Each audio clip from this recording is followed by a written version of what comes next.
and welcome to Video Game Choo Choo, the podcast that all of you seem to love so much. My name is Mike Casamano, and with me I have John Machonsky. Hello! John, how's it going? How is my good friend, Jonathan? There's no such thing as that.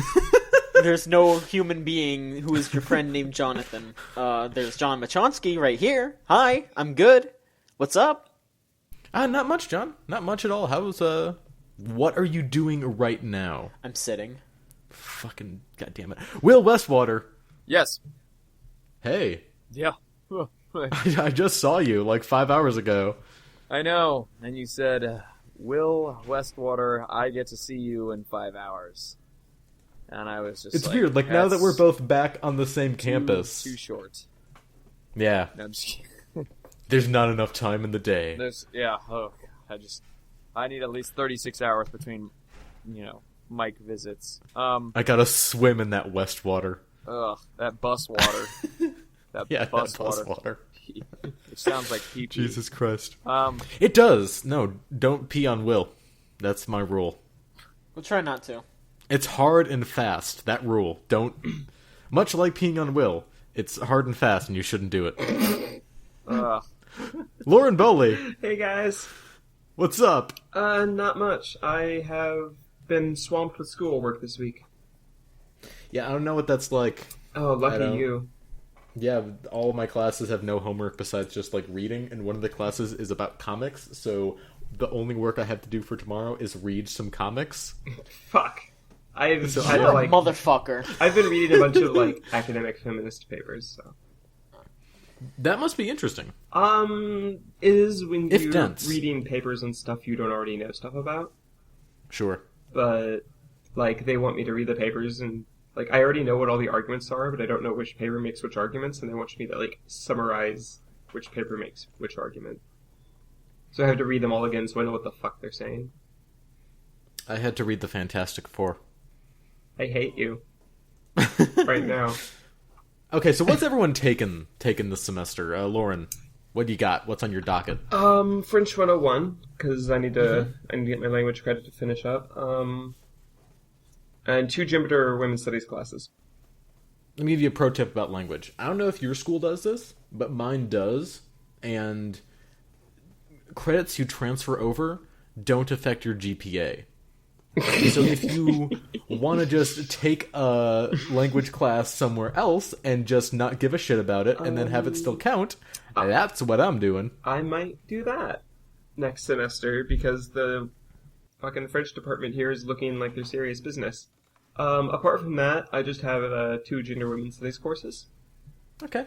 Yeah, it's modern masculinities and just a general, like, gender inequality class. Oh, interesting. That's cool. Yeah. How much work do you think that all that's going to be? We kind of have a gung-ho women's studies department at my campus, so probably a lot of work. Mostly it'll be in terms of readings. I know the class on masculinity like wants a weekly paper that summarizes what all the readings for the week were, and we might get like 50 pages a week reading. Damn, that's is that a lot? I mean, for like the kind of dense reading that you'll have to do. I mean, it's not as bad as philosophy reading. I'd rather read 50 pages of women's studies stuff than like 15 pages of philosophy stuff. Sure. That's why I'm going into new media. Just gotta know how to make the camera turn on and then be funny and then also do a journalism for a minute. Lucky you. Absolutely. Yeah. Absolutely. You don't have to like tell why Kant is important. I'm just going to hit the pause button on that for a second. Can you guys hear the ice cream truck that is apparently going through my college? No. I can't hear is it, that and I picking go up to on the your microphone? That is true. I mean, there's some kind of tinkling, like old-timey tinkling happening outside my window. It sounds like an ice cream truck. Man, there's an Okay. Fucking ice cream trucks. There is an ice cream truck that will pass by my house every other week, the exact same time every day.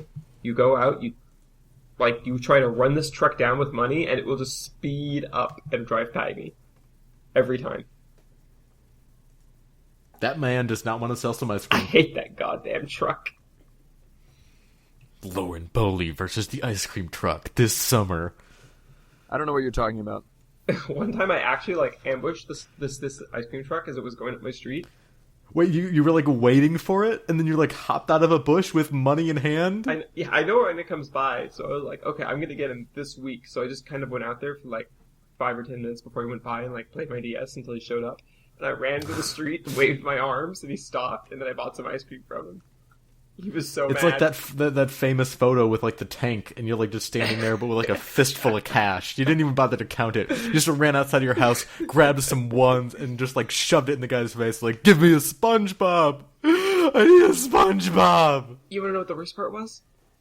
Do tell. The ice cream was shit. Oh, god damn it! That is the worst, actually. I know, right? Like, you almost got run over by this truck, and you spent your money, and then the ice cream is terrible. Yeah, Maybe that's why they don't want to sell you any ice cream. It's a public service. Maybe. I mean, the guy glared at me when I made him stop, though. He was so mad. That's pretty good. I don't want to sell you any ice cream. It's all mine. Well, if I had to take a guess, right? Mm-hmm. So the guys who... I mean, I don't know anything about this or not, but, like, if he's driving an ice cream truck, he might be on, like, a route that he has to do. Sure. And so if people stop him, and he has to sell ice cream, then his route takes longer. And then, like, he gets off work later. So what you're saying is the ice cream man don't make commission? Maybe. I don't know. I mean, it's possible. That is possible. That's a dark future we live in, where the ice cream man makes commission. I mean, if I had to take a guess, like, that sounds like a fucking, like, deliver your pizza hourly wage job, so. Yeah.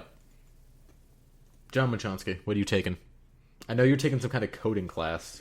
I'm taking a very fucking awful coding class that I hate. It's like an introduction to Python, and it's the worst. Half of it's not the professor's fault, but the other half is the professor's fault. I like Python. Because, please teach it to me. Because holy shit. Yeah, like, seriously, after we record this, if you could just give me a quick rundown on some basic Python stuff, I would love you to death. Yeah, sure, no problem. But anyway, no, here's the problem. The class is about 2 hours long, and I can either go to the school and watch it live, or I can watch it on a stream. So I watch it over a stream, most of the time just after it's done, the recording afterwards, so I can skip around if I have to, but the guy takes 20 fucking minutes to explain the most basic concepts. It's awful. It's awful. Like what kind of concepts? Just talking about what the syntax means, why you would need to have a closed bracket, shit like that. It takes him 20 minutes. Oh. The other problem is that isn't really his fault, but it's still super frustrating, is he has a very, very, very thick accent. Mm. And I can't understand the poor guy, and I feel bad, but at the same time, if he's not right up against his mic, I can't understand shit that he's saying, and it's super, super frustrating. Because I want to learn this. It'd be nice to know a simple coding language, but... It's not as useful as you think. It's whatever. I'm not going to say it's useless, but it's not as useful as you think. I tried to learn C++. I took a C++ class a little while ago, and I learned a little bit from that, but I kind of forgot everything.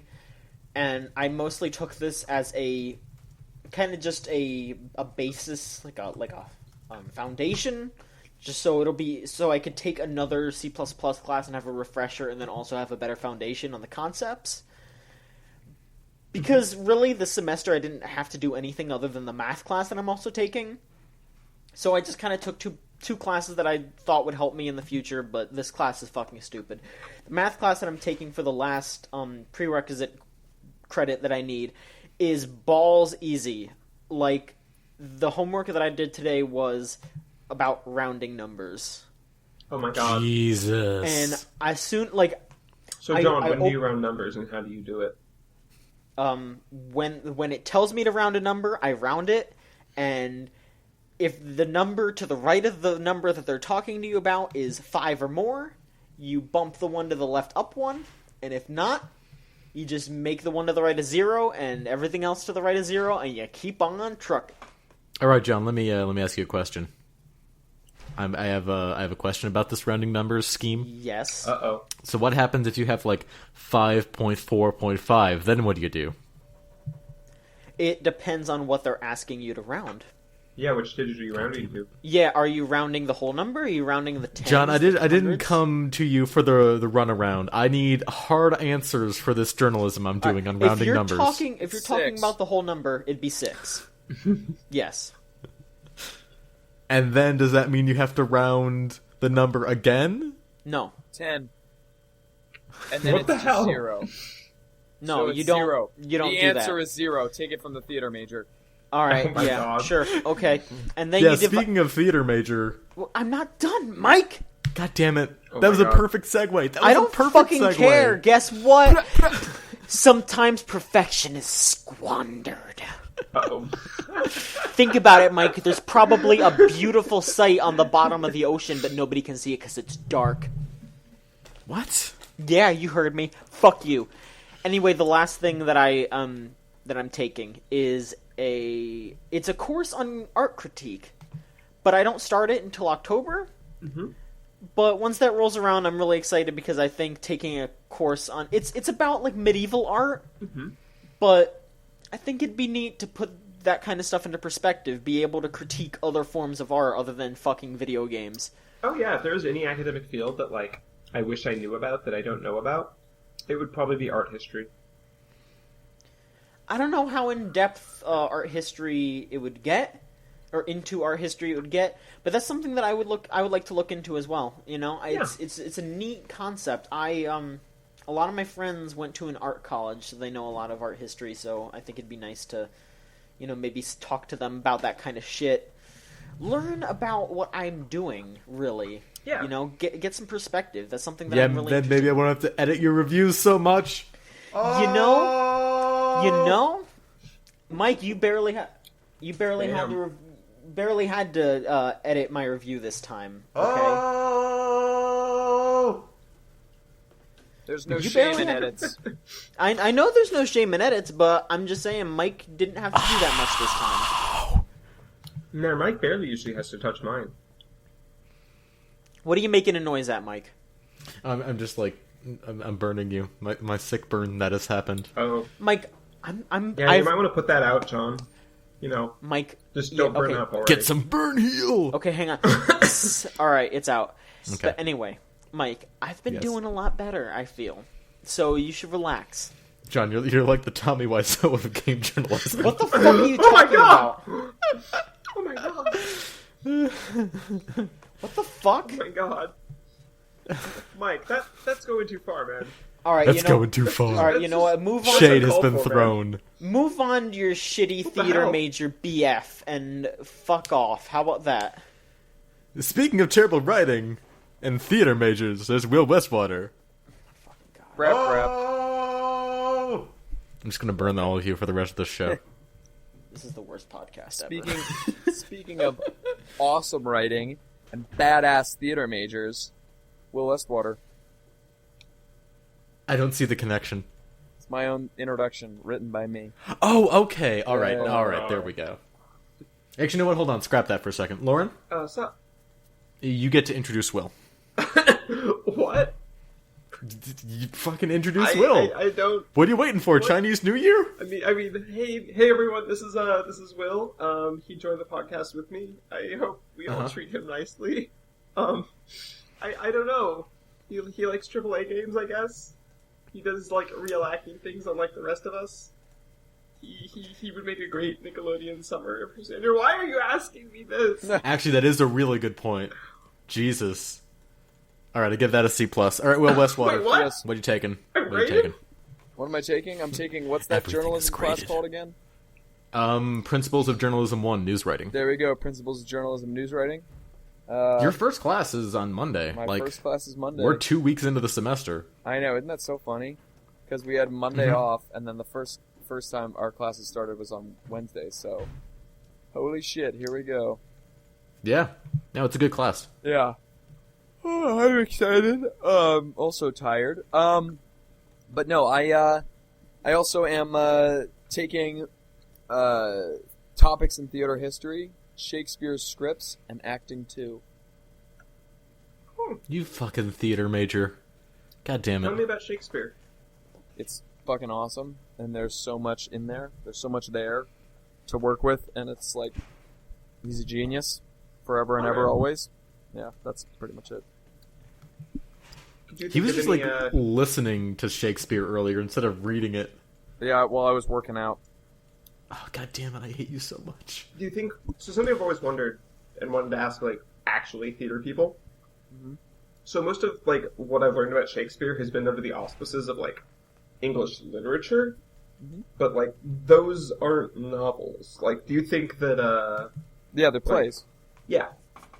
Do you think that, trying to have them read as novels is, diminishes them in any way? I'm curious. It's funny you say that, because, my professor said, he actually oftentimes will go, he'll, sit down and be like, all right, now we're doing this as a English class. And then he'll, stand up and be like, all right, now we're doing this as a theater class. And he'll, talk about one thing and then be like, because he's very into saying, all right, I don't care about the the motifs and the similes and the metaphors and all the symbols and meanings. It's a play. This is what happens.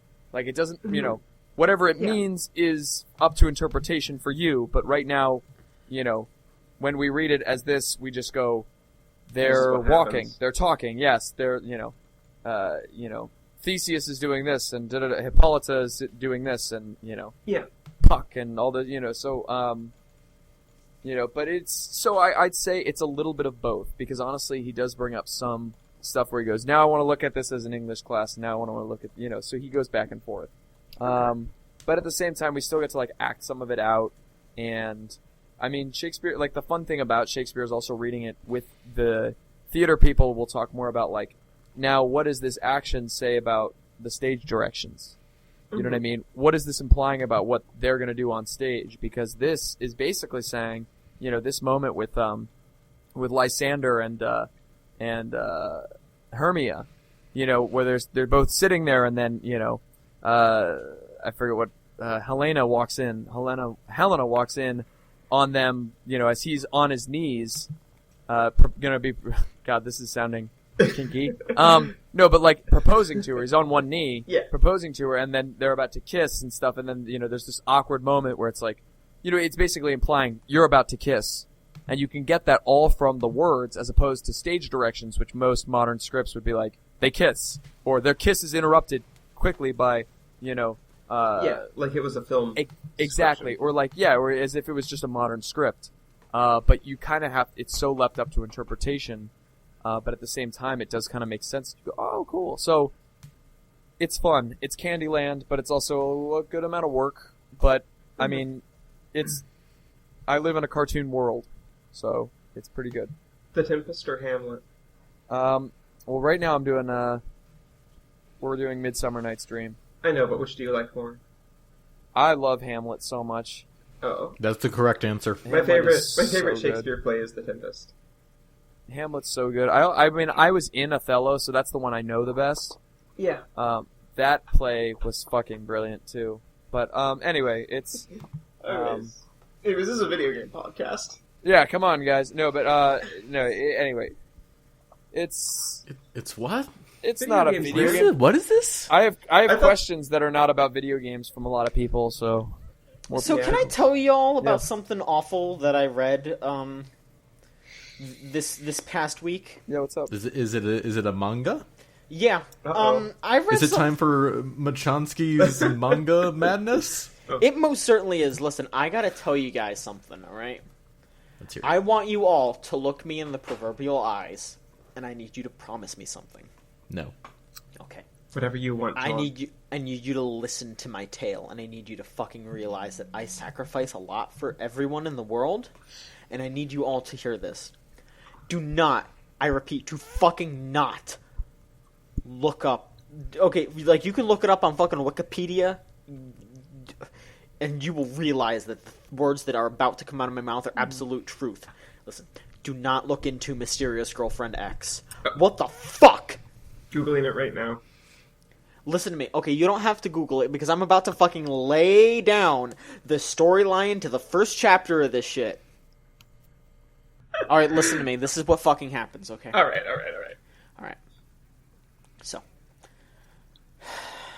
I decided a couple nights ago, I was like, you know what? I want to expand my Weeaboo horizons. I went onto the Crunchyroll manga section, and I was like, let's see what they got for free. Let's see what I can peruse currently without a subscription. And I saw they had Chapter 1 of this manga called Mysterious Girlfriend X, and I was like, this girl on the cover is kind of cute. She's very cute. I'm a fucking piece of shit. Why don't I read this manga? Because I think yeah. So I'm a fucking piece of shit. But now, you know what? Guess what? I don't think I'm that much of a piece of shit. Because there's people out there that enjoyed this. So listen to me. Here's what fucking happens in this piece of shit. Alright? This dude in this book, he's like, alright, I'm in class. He's sitting there. Girl comes in, new transfer student, sits next to him. She's a little off-putting. She sleeps a lot. She laughs randomly in class, like real loud, and everyone's like, huh? She's just, air quotes, mysteriously strange. Okay. So at one point, he's like, oh shit, I left my book in class. He goes back into class, like right when school's about to be closed. He sees her sleeping there. And he wakes her up because he's like, dude, school's closing. You're going to be left in here all night. She gets up and leaves. He looks down. There's a big puddle of drool on her desk. And for some fucking reason, I don't know why, he sticks his fucking finger in the drool and licks it off of his finger. I like the way this man rolls.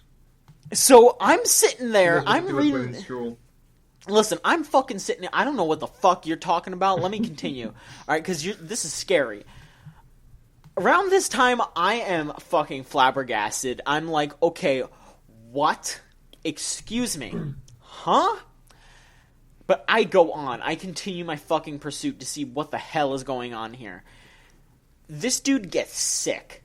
Like, really sick. And I'm like, okay, here you go. This is a precautionary tale. Don't do anything fucking gross or else you're gonna get sick. But guess what? She shows up at his house and she's like, you're not actually germ sick. You're love sick. Now you're what the fuck? She goes, you're addicted to my drool and you need to eat it every day or you're gonna go through withdrawal because that's what you're going through right now. And I'm like, alright, this is fucking it. I am done. I am moving on with my life. I'm taking my soul and I'm going to wash it. But I don't know if that's actually possible because my soul has been tainted by this travesty. Listen, I am a fucking piece of shit. I will be the first to admit it. But god damn, there's a point where I'm like, man, I'm not that bad. I guess I'm alright. Sometimes you need that reminder. I don't fucking know. I'm not here to kink shame or something. I'm not gonna, but what the fuck? I don't know, John. I'm sorry, y'all. Alright. Sure. Alright. Go for it. Alright. Not my bag. Not my fucking bag, homie. I'm just gonna say it. No, I'm good. I'm good. I mean, Lady Spit's delicious, so... Alright. Okay, so it's time to go on to the video games portion of the podcast? Sure. John Machonsky, what have you been playing? Alright, so last week I talked about what I played. And we had to scrap that podcast because of some editing problems, so I'm going to talk about what I played. You can read my review on the site right now, but I played Danganronpa 2, and I think it might be one of my favorite games ever. Really? Yeah. Yeah. Yeah. Huh. Okay. I think it improves on the formula drastically in some aspects, and incrementally and enough in other aspects. I think the trial was improved just enough for me to care. I think the new Hangman's Gambit is fucking awful, but everything else I thought was done way better. Like, being able to agree with people instead of only disagreeing with them is a really neat step. And I think Logic Dive is really fun. But, yeah, the trials are just alright. But I went from Danganronpa 1, I only liked a couple of the characters, and, I mean, most of them were the ones that stuck around till endgame. But in Danganronpa 2, I was super appreciative of the fact that everyone gets character development, and I ended up feeling bad for everyone, victim and murderer, which was kind of neat. Yeah, it's new for this series. Yeah. I just loved that they improved on everything. Yes, I agree. I finished that game this week, and I don't know that I agree with the whole "this is one of my favorite games ever" thing, but it is an excellent release, and I feel like it's mandatory if you have a Vita. Both of them are, in fact. Oh, most certainly. I mean, I don't know. I really liked the original. I mean, like, you can read my review and see that I enjoyed it, but I was like, 4, you know.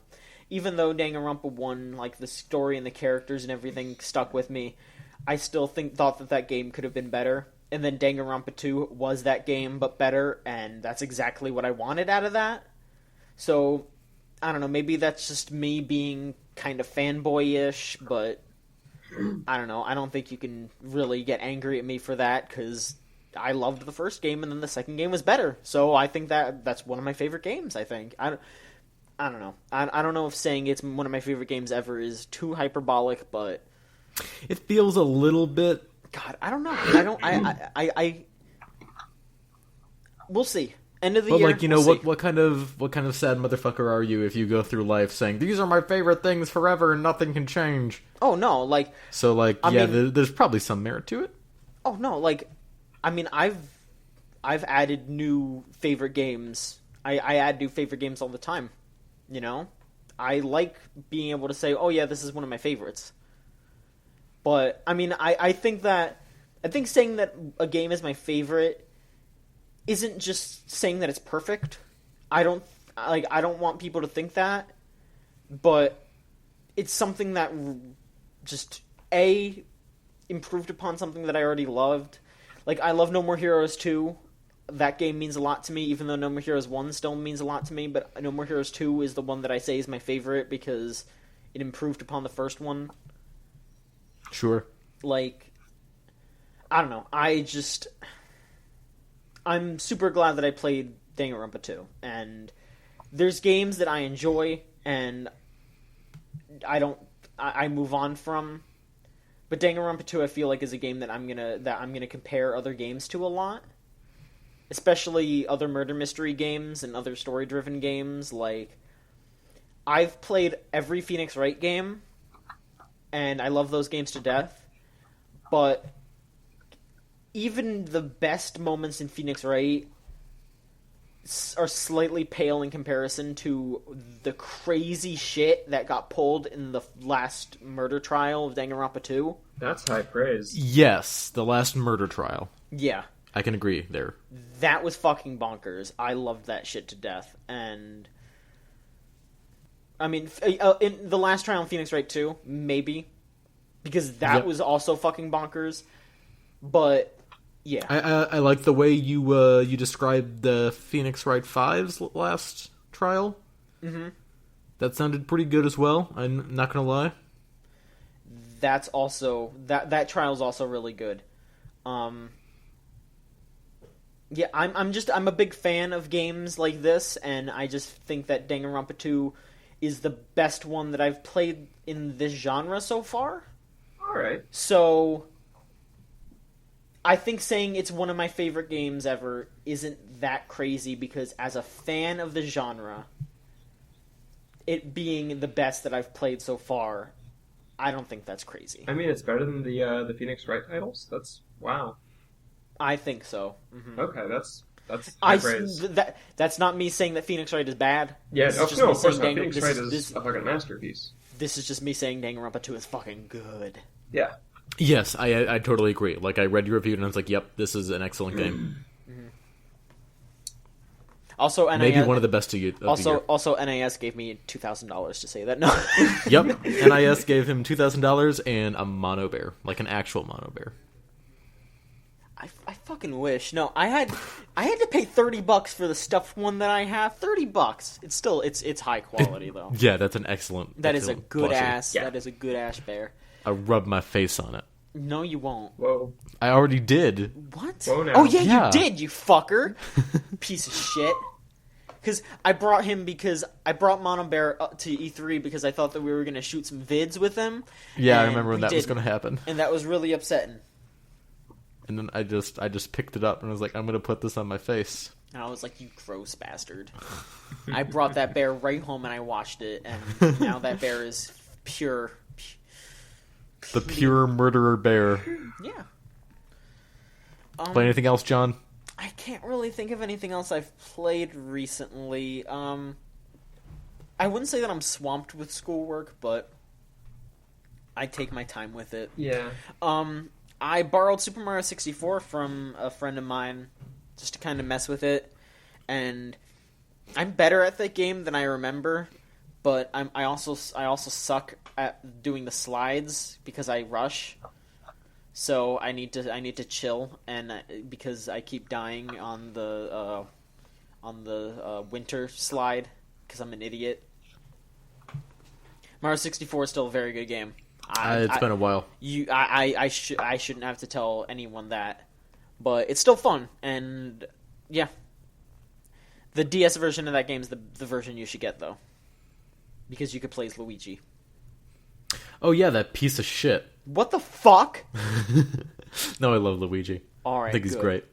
Good, I swear to God. I have a Luigi 2DS case. That's good. Yeah. But that's about it. But fuck Luigi, honestly. Oh my God. Anything else? Yeah, that's all you played, John? Yeah, All you've had time for? I've been in this I've been in this Smash Bros. Induced game coma where I can't enjoy anything unless it's somehow tangentially involved to Smash Bros. Except for Danganronpa, but that's because I was reviewing it. And I can't play anything for fun because I just start thinking about how I need to wait for Smash Bros. And I get real upset. So Smash Bros. Needs to come out. John, this addiction you have is debilitating. It truly is. Please, someone save me from myself. And what's going to happen when it comes out? Like, I don't know what you're going to do with yourself. I'm going to play the shit out of it. All right. I believe you, John. All right, let's... Yep, so speaking of fighting games... Yeah, Lauren, what'd you play? Well, it's a new semester, and so at my campus, new semester is fighting game season. So I've been playing a lot of Under Night Rebirth, if you know that. I do not. I I have a Okay, feeling I'm not so- going to know a lot of these. Okay. So yeah, I've been playing two games mostly on campus. So we have an imported copy of Persona 4 Arena Ultimax 2. So I've been playing a lot of the new Persona Fighter, and I So, like... Yep. All right, without spoiling. I haven't What's touched up with story that mode. story? Oh, okay. Then never Well, no, mind. it's all in Japanese. I can't tell what the fuck it's saying. I've just been fighting. Okay. I've just been That's a playing bummer. versus with my friends. Versus? Yeah. I mean, I like it.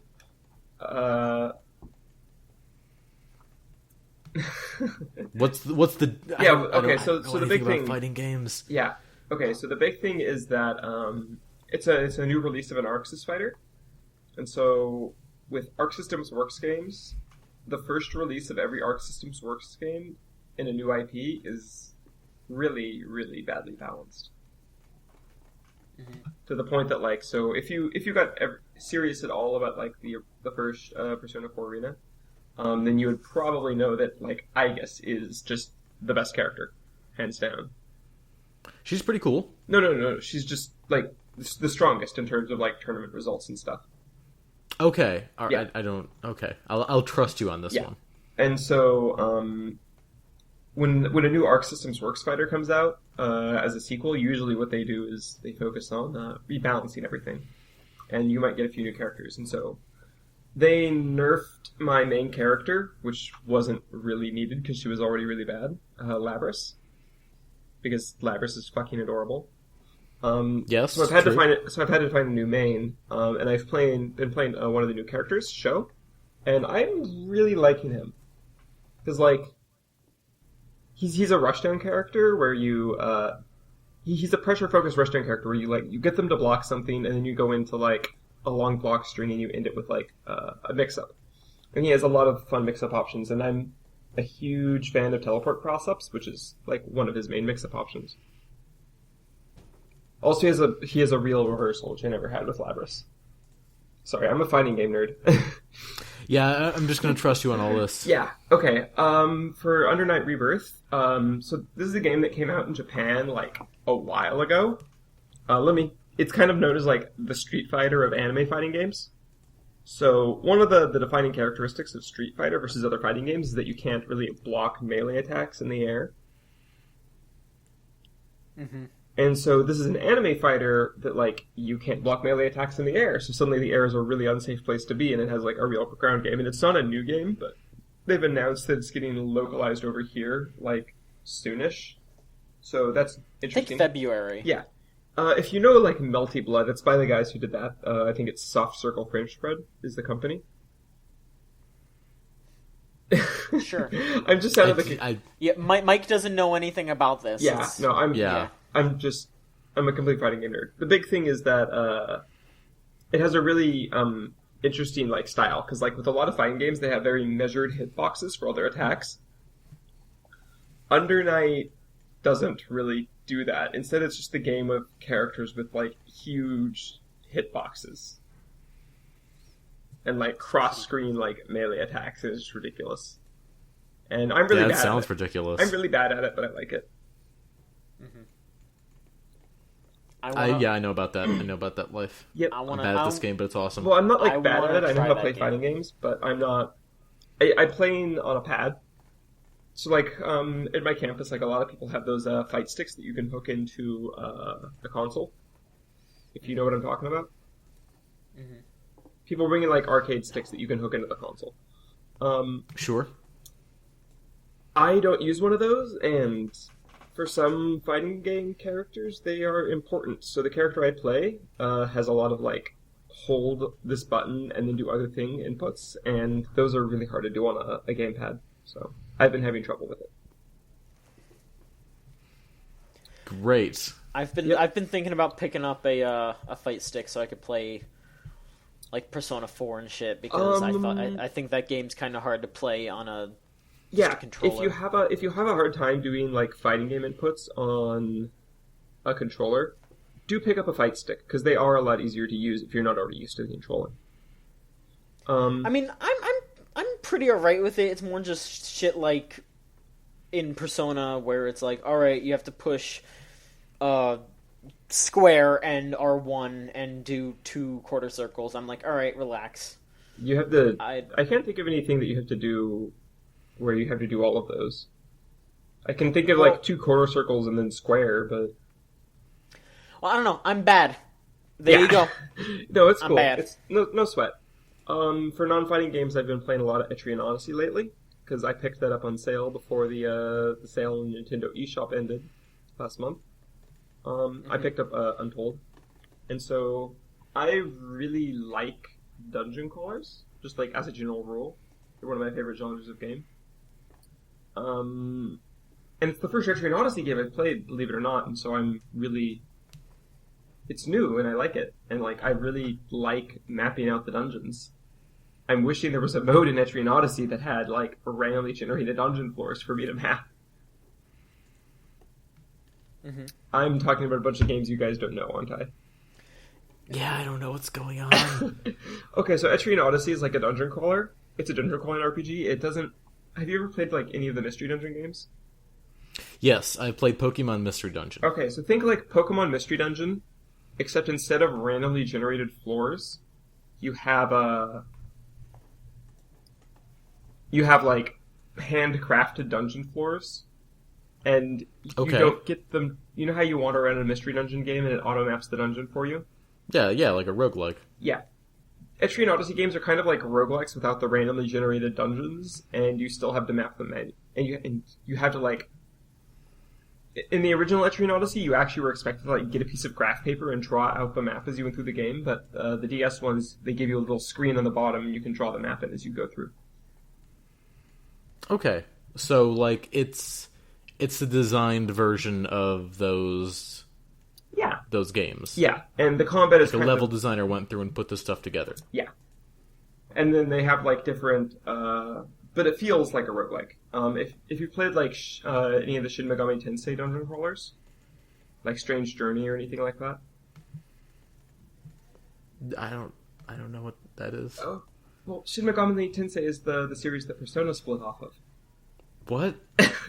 Okay, so Persona games weren't originally, like, Persona wasn't originally its own franchise. I don't know. There's Persona 4 and there's nothing else. I don't know what you're talking about. That's absolutely Persona 3 was amazing. Shut up. No, no. Too broody. Yeah, you wanna help explain this, John? I guess so. Sure. Yeah, there's a bunch of Shin Megami Tensei games before this. You should play a real Shin Megami Tensei game like Strange Journey or Nocturne. Actually, yeah, it'd be fun. I don't know what that was, but I would rather throw up in my own mouth. Okay. So the Persona games, you know them. Yes, Persona 4, the Persona game. And its remake, Persona 4 Golden.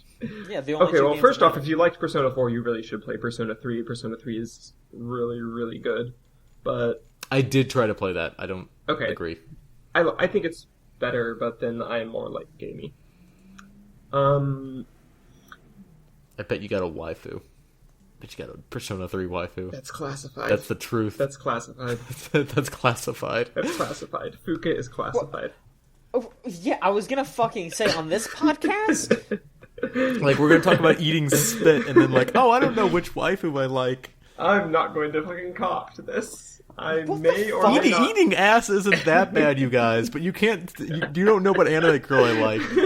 That gets to be a secret. It does. It's important that's classified.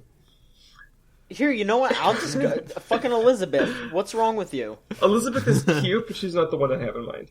All right. I like She's Fuka. not waifu tier? Elizabeth is waifu tier. She's in competition with my actual waifu, who is Fuka. All right. There you go. We did it. We got it out of her. We're done. But no. It's the end of this podcast. So the original Persona game was a spin-off of the Shin Megami Tensei games. Sure. And so the Shin Megami Tensei Persona 4 was the spin-off? Fuck you, man. God damn it. Yeah, Persona 4 Golden is a spin-off of Persona 4, right? Yep, Yeah. okay, I'm all caught up. Alright, that makes sense. But anyways, so... But yeah, Mike, there were a bunch of games on, like, NES and Super Nintendo and shit way long ago that were just Megami Tensei, and then they came out with Shin Megami Tensei, and then they did Persona on, like, PlayStation 1. Like, that's pretty much it. It's a big, long history. And then they started doing more Shin Megami Tensei games on the DS and such. Yeah, like the Shin Megami Tensei 4 on the 3DS, which I heard was good, so I might look into that. Yeah, I hear that was good too. I haven't gotten to touch it. I played a bit of Strange Journey, and it didn't grip me, but, like, the combat in Etrian Odyssey resembles the combat in Shin Megami Tensei. I would say they're very comparable games. Although, Etrian Odyssey is much more moe. I tried Devil Summoner, I didn't like that. I loved Devil's... Well, wait, Devil Summoner is that the tactics game? No, that's Devil Survivor. I'm thinking... Oh, Devil Survivor. Whichever one was the tactics one, I didn't like that. Okay, that's the Yeah, Devil Survivor. I loved Devil Survivor, but I'm a tactics game nut, so... I'm alright with tactics games, but that one just I didn't like it. That's fair. It was kind of like early on, like, it's really a lot more difficult than it is later on, which I think is silly. I guess. It's one of those games where you get, like, rolling, and then by the end of the game you just steamroll everything. I like video games. Lauren likes anime games. I like all sorts of games. I've just been playing a lot of anime games lately. I like anime games. Lauren Boley, 2014. Go to hell. I'm putting that on your grave. God damn I'm just it. gonna wait like I like 60 more years. Just like remember this, and then replace your gravestone with one that I've carved myself. Oh my god. This has to be done for the good of the show. It has to be done. Will Westwater, Yes. have you been playing any anime games? Never. Thank God. Never. Maybe?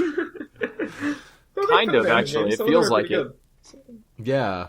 Can we talk about that? I don't think so. But I saw Chris Carter talking about it earlier.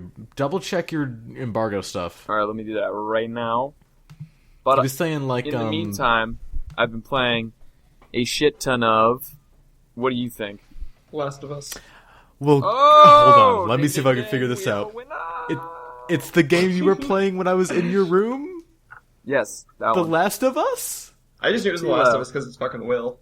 Will, what the fuck? You've had the same game. He gets you're really playing. into that game. Yeah, I was watching Will play it, and he's like, "Oh, I fucking love Last of Us." And he's just like, he's losing his mind because people aren't playing the game right. It's like the opposite of Call of Duty.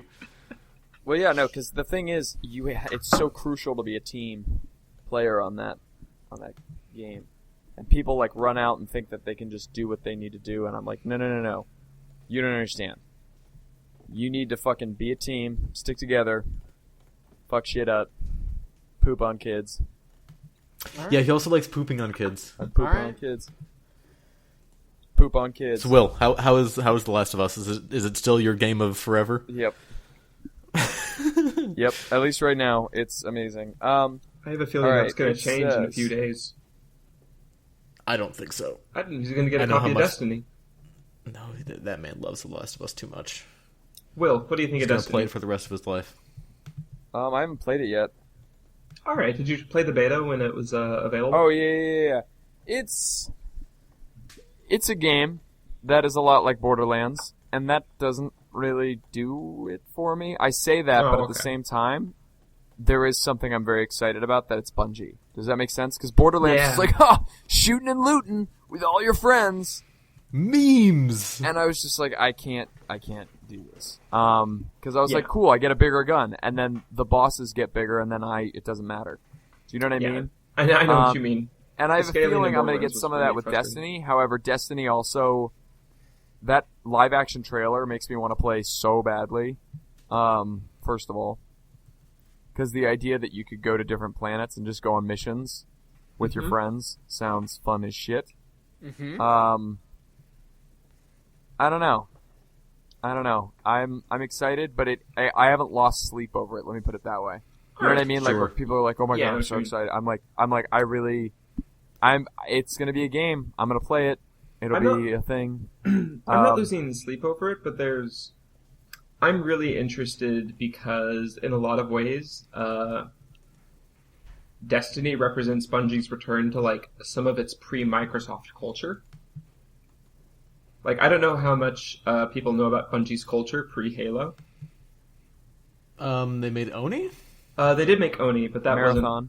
Marathon is really what I'm thinking of here. Did you play much Marathon, Will? No, never. Saw videos.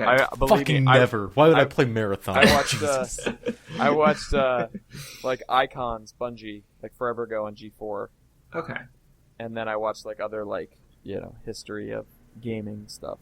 I love history of gaming stuff as a general rule. So so before Halo happened, and like kind of in Halo 2, but not as much, starting with Halo 2. Like in the original Halo, they did this also. Bungie had like a lot of like fan culture stuff going on, and like, you know how Dark Souls will like build up like a lore that you have to interpret. Like, sure. Yeah. Yeah, Bungie did that also in the Marathon series. Like just who are you playing became like a serious question. What's the nature of all these different like mysterious characters to each other? What exactly do you do at the end of Marathon Infinity? And they have all these like lore questions, and like, it's really interesting. And like, if you get into it, they have a really unique style of like, secret message passing. Like, there's these things called the Cortana letters that are written in like this really cryptic, poetic thing. And starting with like Halo 2 and Halo 3 and just the Microsoft franchising, that all went away. But now that they're on their own again and they're making, well, they're not really on their own, they're with Activision, but now that they're making like what they want to make again, we're seeing a little bit of that eke out in like Destiny, and I'm hoping that they can do the lore building thing in Destiny like they did in the Marathon series. And I think that would be very exciting.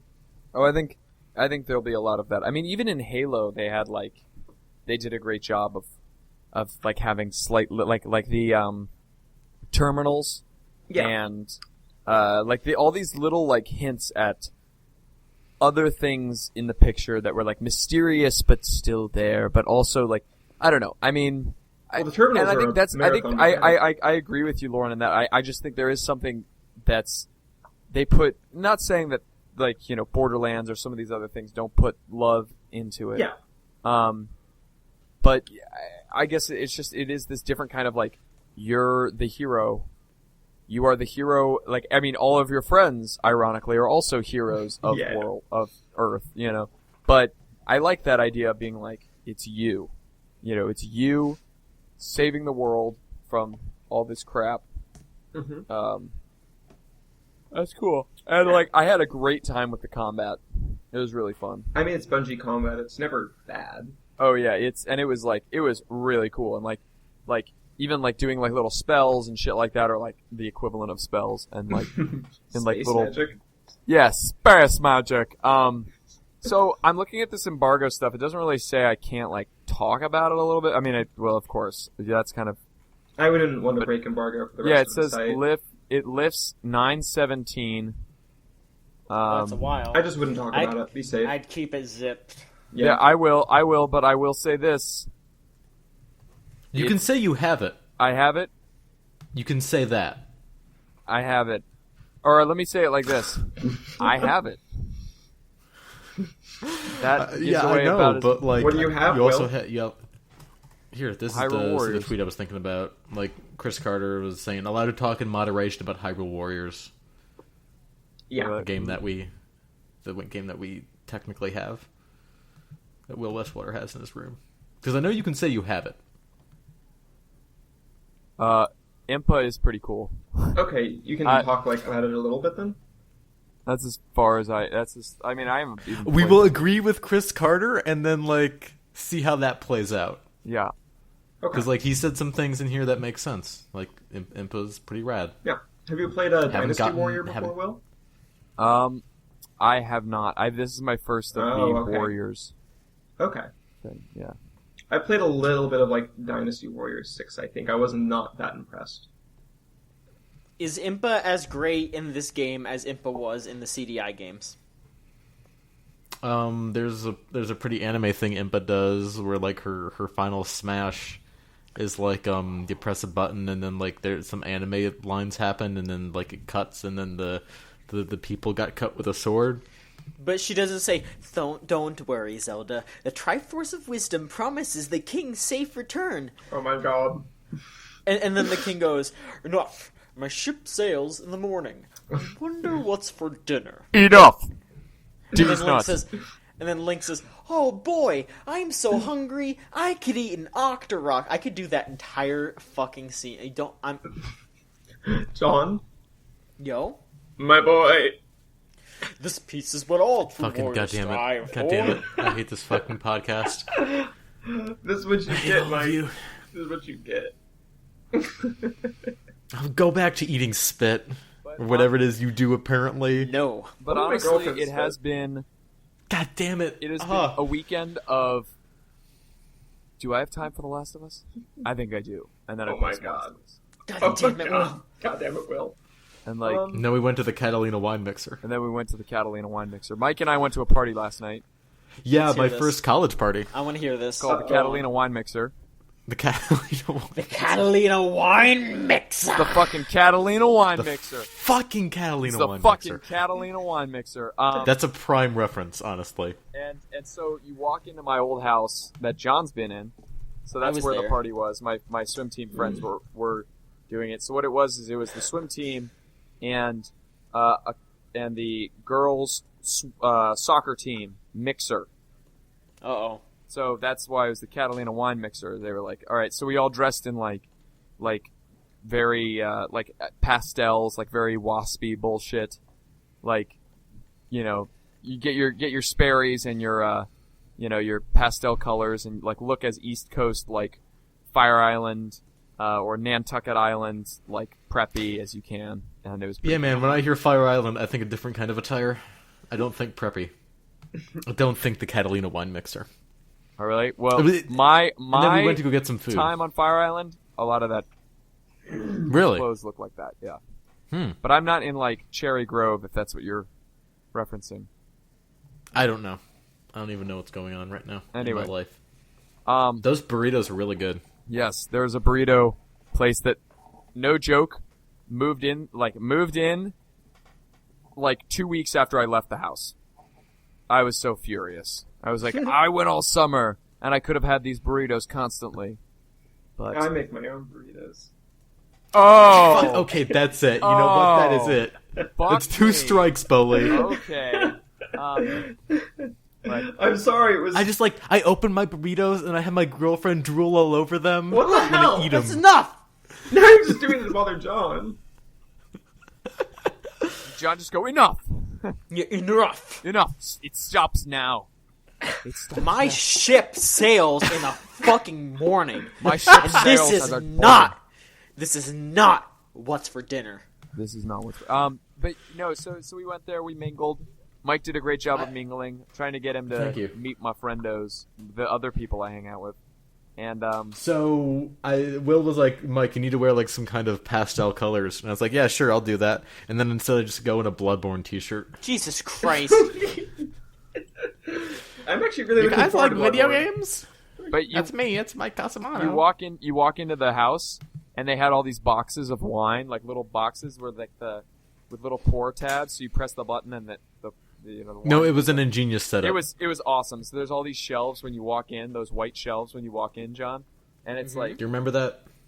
like right when you walk in the house, they had a bunch of mail on it usually, but anyway, they had like 20 boxes, maybe not that many, but like 15 boxes of different wines. Oh. And then you like could You pour get the your one you own, wanted.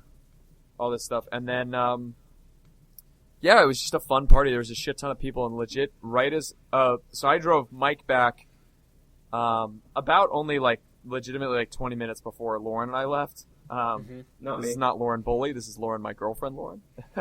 How scary. But, spoiler alert. We don't know if the other Lauren eats ass. Oh, What? Which Lauren is the other Lauren? Anyway, so we, but the second I drove back, Lauren and I were like, yeah, let's get out of here. And then we were just about to leave, and legitimately, right as we were walking to my car, 2, campus police officers, like, pulled up, not on their Segways, but in their real cars. And, Underage drinking is bad, children. Don't do it. and said, yes, stop. And we were just like, now would be a good time to leave, so we split. Yeah. So you basically got out of the party right before the cops busted it? Yes, it was great. Lucky you. It was great. I don't go to college parties because I should not have much of a relationship with the police. You're too busy making your own burritos. It's more of a trans thing. It's a safety thing. Oh, I don't blame you at all. Yeah. Also, I just don't like drinking. Yeah, college parties are usually pretty terrible because, like, it's a Yeah. bunch of people who probably have some kind of alcohol addiction, just going there to see how much alcohol they can have at any one point. Also, I just don't like hanging out with drunk people. It depends for me. Like, when you go to TFCon Toronto and you hang out with a bunch of drunk nerds, that's very entertaining, let me tell you that. Okay, I'll take your word for it. Yeah, Lauren, when I send you on assignment up to Toronto to cover the Transformers convention. Most of my experience with like college drinking parties is a bunch of people from like the queer club, basically. It's like a bunch of gay people, Sure. and they're all drunk, and they're all drunk gay people, and like I don't have a whole lot to talk about with most of them, so I got bored. I don't blame you at all. And That's I was also the designated smart driver, move. so I didn't drink anything. Yeah, I don't drink. So I have my swim team bro dudes and girls who I will party with pretty regularly, but even then it's like I always show up late and leave pretty early. Yeah. But it's good to see them all, and for the most part, like, they're good people, and Yeah, most of the I people have at the party yeah. are fine. and yeah, you like, so long as you're hanging out with good people, then it's fun, and we have a good time. So, and then not only that, but we have a really good time, and then when dry season comes around for swim season, then everybody stops drinking, and then we do like way cool activities. Okay. Because when drinking stops being the main activity, like, we do way crazier shit, and it's pretty fun. That's good. Every party I've been to has been a disaster, and I hated it. Yeah, John, do you want to tell the story about, like, the baseball bat or whatever it was? Have you told that on this podcast? I told that story, I'm pretty sure. But you haven't told it with Will and Lauren. Alright, I'll give the short one. Basically what happened was, a lot of my friends like to, on the Saturday nights of conventions, we don't really do it, we're not going to really do it anymore because the last couple of times have been bad and, like, really not fun ways. But, most of the time during anime cons, the Saturday of anime cons, as soon as it hits night, everyone would want to just get super drunk. They just wanted to drink. And, I mean, I don't drink. I guess you could say that I'm straight edge, I guess. I don't know. That's kind of just like a weird... Thank you, label. CM Punk. That sounds so fucking... Yeah, I know what you mean. But, I mean, like, I don't know if the label exactly fits, but I just don't drink, I don't smoke, I don't do any of that. So, I didn't drink, and pretty much everyone else in my friend group did. Oh, no. So, everyone was pretty wasted. Everyone was playing, like, Never Have I Ever and shit, so everyone was, like, a little turnt in multiple ways, and it was really scary.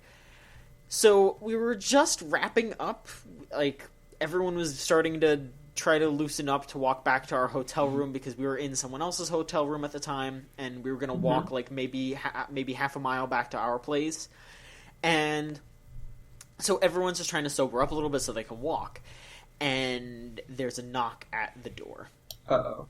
And we open it up because we're expecting one of our friends who just walked his little sister back to their room. She didn't drink. She's, like, much younger, but he brought her, like, before things started getting too crazy. And it took him a little bit, so we were like, wonder what took him so long. But whatever, we're leaving anyway, so we'll probably run into him on the way back. But so we hear the knock, and we open the door, and there are 3 people at the door. One of them is a woman who has multiple open bleeding wounds on her legs. Oh my god. And another one of the people is a dude with a baseball bat.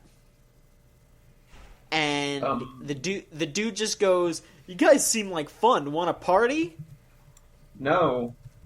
So now listen, I am a very, very anxious person. I'm already slightly anxious no matter what because I'm always kind of thinking about the bad variables. But once alcohol or other like substances get involved, I get even more anxious just because I don't like. It sounds kind of detached, but it's when I'm with my friends, I get to know someone. I'll know how they act, and I'm more calm with people once I know how they are, and I'm not like I don't have to second guess what they're gonna do. But once people become inebriated, I don't know this person as well anymore. So I immediately flew into a panic because I started to think, what if someone in this room says, "Yes, let's party"? I got really fucking scared because I thought someone was going to get hit with a baseball bat. So I look around the room.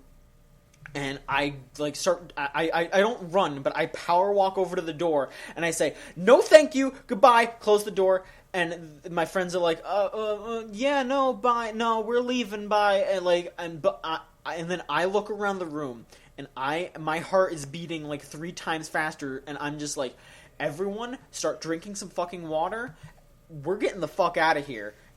And everyone's just like, "Oh, come on, man!" And I'm like, "No." And they got like a big thing of water so they could sober up. I rip open the water and I just start passing it out to people. I'm like, "We're fucking going. You guys are sobering up, and we are leaving in a big group. Fuck all of you. I don't care if you're drunk." And we walked back to the hotel room, and nothing else happened. But I was scared. I was scared shitless. Do you ever find out what's up with the guy with the baseball bat? No. I hope. Oh my god. I mean, from what I heard, some of my other friends said that they got a better look at them, and they said that it looked like he just had like the bat from a cosplay, and it looks like maybe the girl just got some scratches walking through a bush or something because they were also really drunk. Okay. But it was still scary as fuck, and I don't know why anyone else wasn't as scared. Obviously no one else was as scared as I was because they were drunk as fuck. But yeah, it was really scary, and yeah. So they just came in and said, like, hey, you guys want to party? Yeah. Oh, okay. Yeah. Well, I mean, it was scary. And did they look real, or was it makeup? I mean, no, the girl was bleeding. She was fucking bleeding, like, real. It wasn't makeup. How did she look? Like, was she like, fuck? She wasn't like in pain. Like, it wasn't like, oh, this girl showed up and needed help. It was just scary. Like, it was like something you would see in a nightmare. You know, where like a scary zombie girl, not like a makeup zombie girl, but like a fucking fucked up ghoul shows up at your door and is like, "Let's party." Like that was the kind of shit that happened. And I mean, like I said, I will admit I overreacted, but in that kind of situation, I think overreacting is okay because some random drunk dude showed up to your door with a baseball bat, and I don't care if it's for a cosplay, it's still scary. Yeah, I'm with you, man. You know, I don't know. I'm really bad with anxiety when everyone gets super wasted. Like, yeah. I'm fine with people drinking a little bit. It's not something that I am super worried about, but it's like if you get real drunk around me or you get like real stoned or something around me, I am very frightened. It's like yeah. I don't know if I'd say it's like a trigger, but it kind of is because I just get super fucking anxious around really drunk people. Yeah. I don't know. All right. Are we ready for news? Yeah. Will, when do you got to be at the thing? 7:30. All right, then we got some time. Then I want to talk about something I want to played. be done in 45 minutes. All right, I think we could do that. Sure. Yeah, there's not much news. All right. I'm gonna try and run through everything I saw at PAX. I didn't get to play much of anything at PAX. I was in a hotel room most of the time. Mm-hmm. I might write something up about that, like PAX as a thing on the site. I think I don't like it. I don't like that show. I think it's got a very pandery vibe. Oh. Like any show where you find a T-shirt that has Joss Whedon's name in the Star Wars font, you're at a bad place.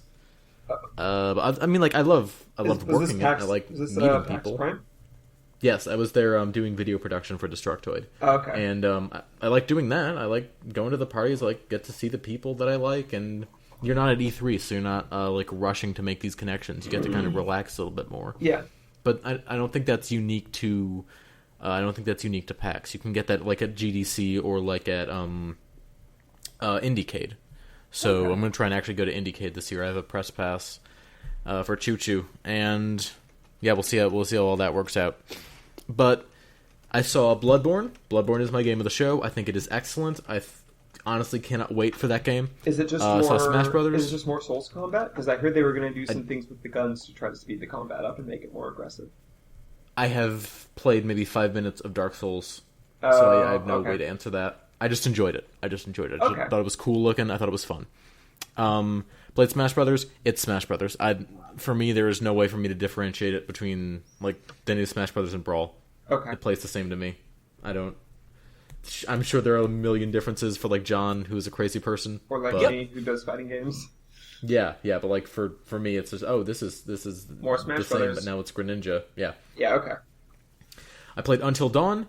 That game's got some good spooks in it. It controls real weird, and while I was playing it, someone passed out and had to be removed from the premises. That's good. And while that was happening, I paused the game, and then I was like, "Oh, what's going on?" And then the PlayStation rep. Oh no, actually, what was her job? Like a producer or something? Oh, but they had one of the producers for the game there, and yeah, she apparently they're trying to make this a more grounded, realistic experience, which is cool. But there was still a ghost in it that went a blue. Then the person passed out, and I went to go see hey, what's going on? Went back to my station.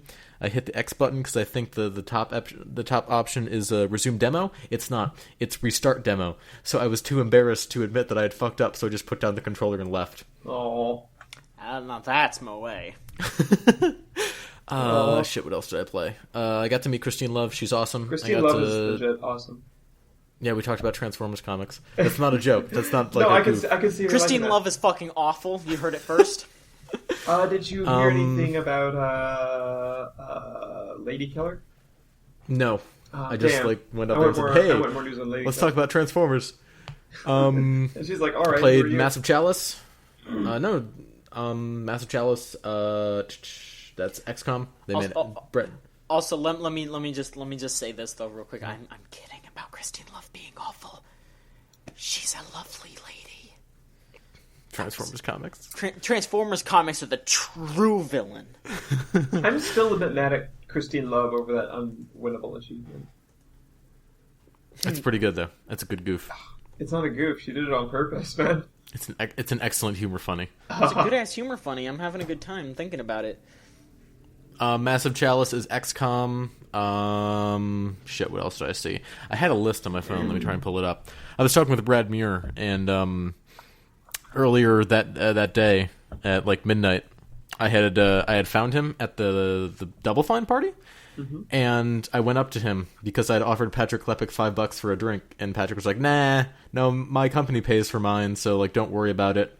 So instead, I just like went up to Brad Muir, and this is the first time I ever met the guy. I took my $5 and I put it in his titty pocket, and I pat it and said, "Enjoy a drink on me," and then walked away. Oh my god! Like a ghost in the night.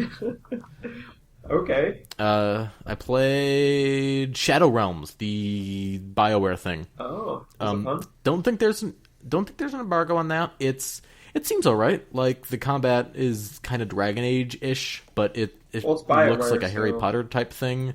Like I have a skinny tie and I was running around with a wand. Okay. And it's Fable. You know the new Fable they're making with the bad guy.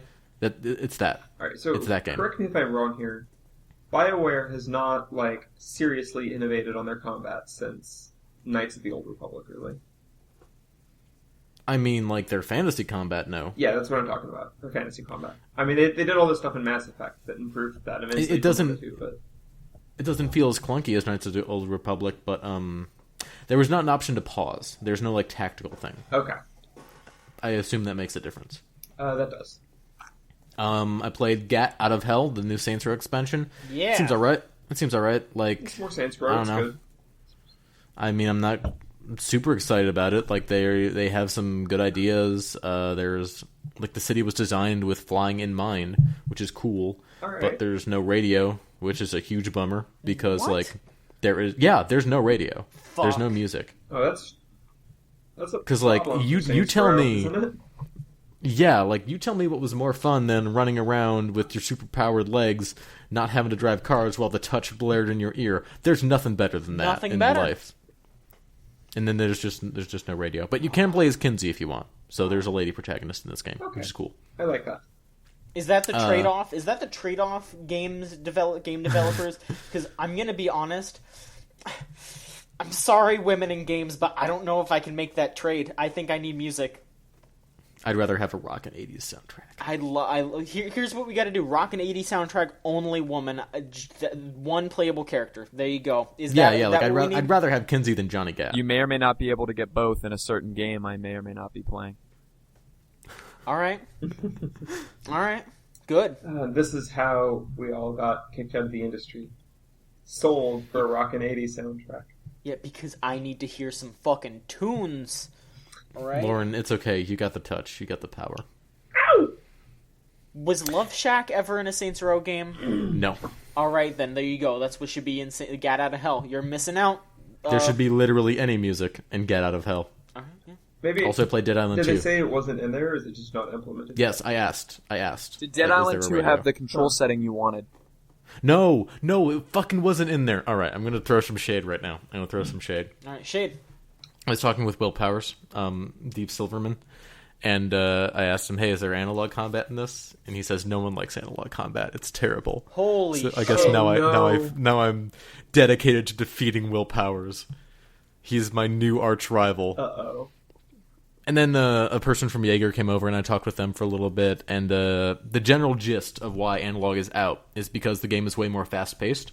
So they felt like analog controls slowed it down a little bit. I think they're fucking wrong, but you know what? If they want to stay true to their design, good on them. Focus on this particular combat system. It's not bad, not by any stretch of the imagination, but I liked the crazy amusement that analog combat brought. You could chop off some arms and then dance around, chop off some legs and then stomp on somebody's head, chop off their head and then the blood would just like spurt out, and you could do that. That was your decision. That's the real player choice. Alright. And that's everything I played at PAX. Alright. I played Danganronpa 2. That game's rad.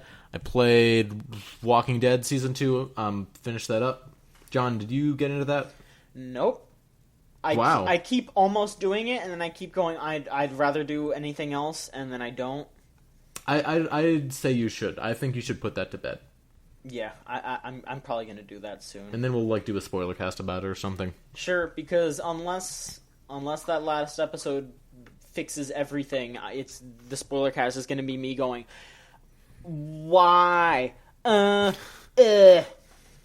don't think it's that bad, but it's disappointing to be sure. I thought it was pretty bad, especially episode 4. I actively hate episode 4.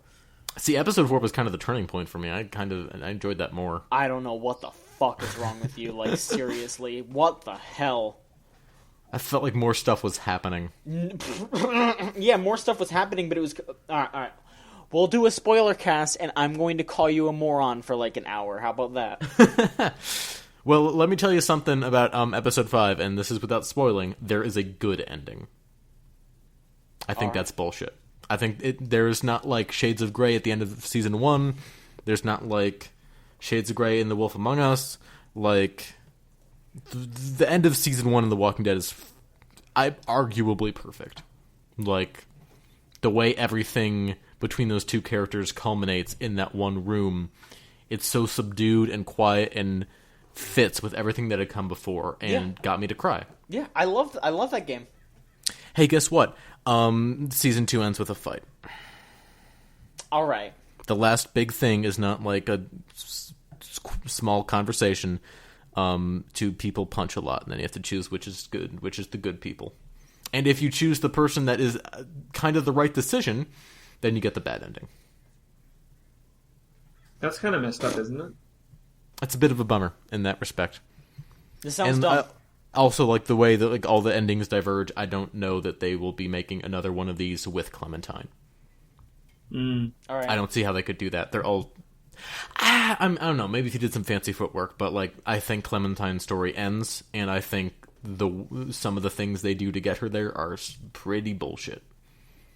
Okay. Like like John, if you thought some characters acted out of character in episode 4, hoo boy, I'm gonna fucking hate this. You're gonna have a miserable time. All right, that sounds. But great. speaking of the opposite of miserable times, Wolf Among Us. Yeah, you finished that? I did. I like episode 4 a lot. Game. People seem to not like episode 4. I dug that, and I really like the finale.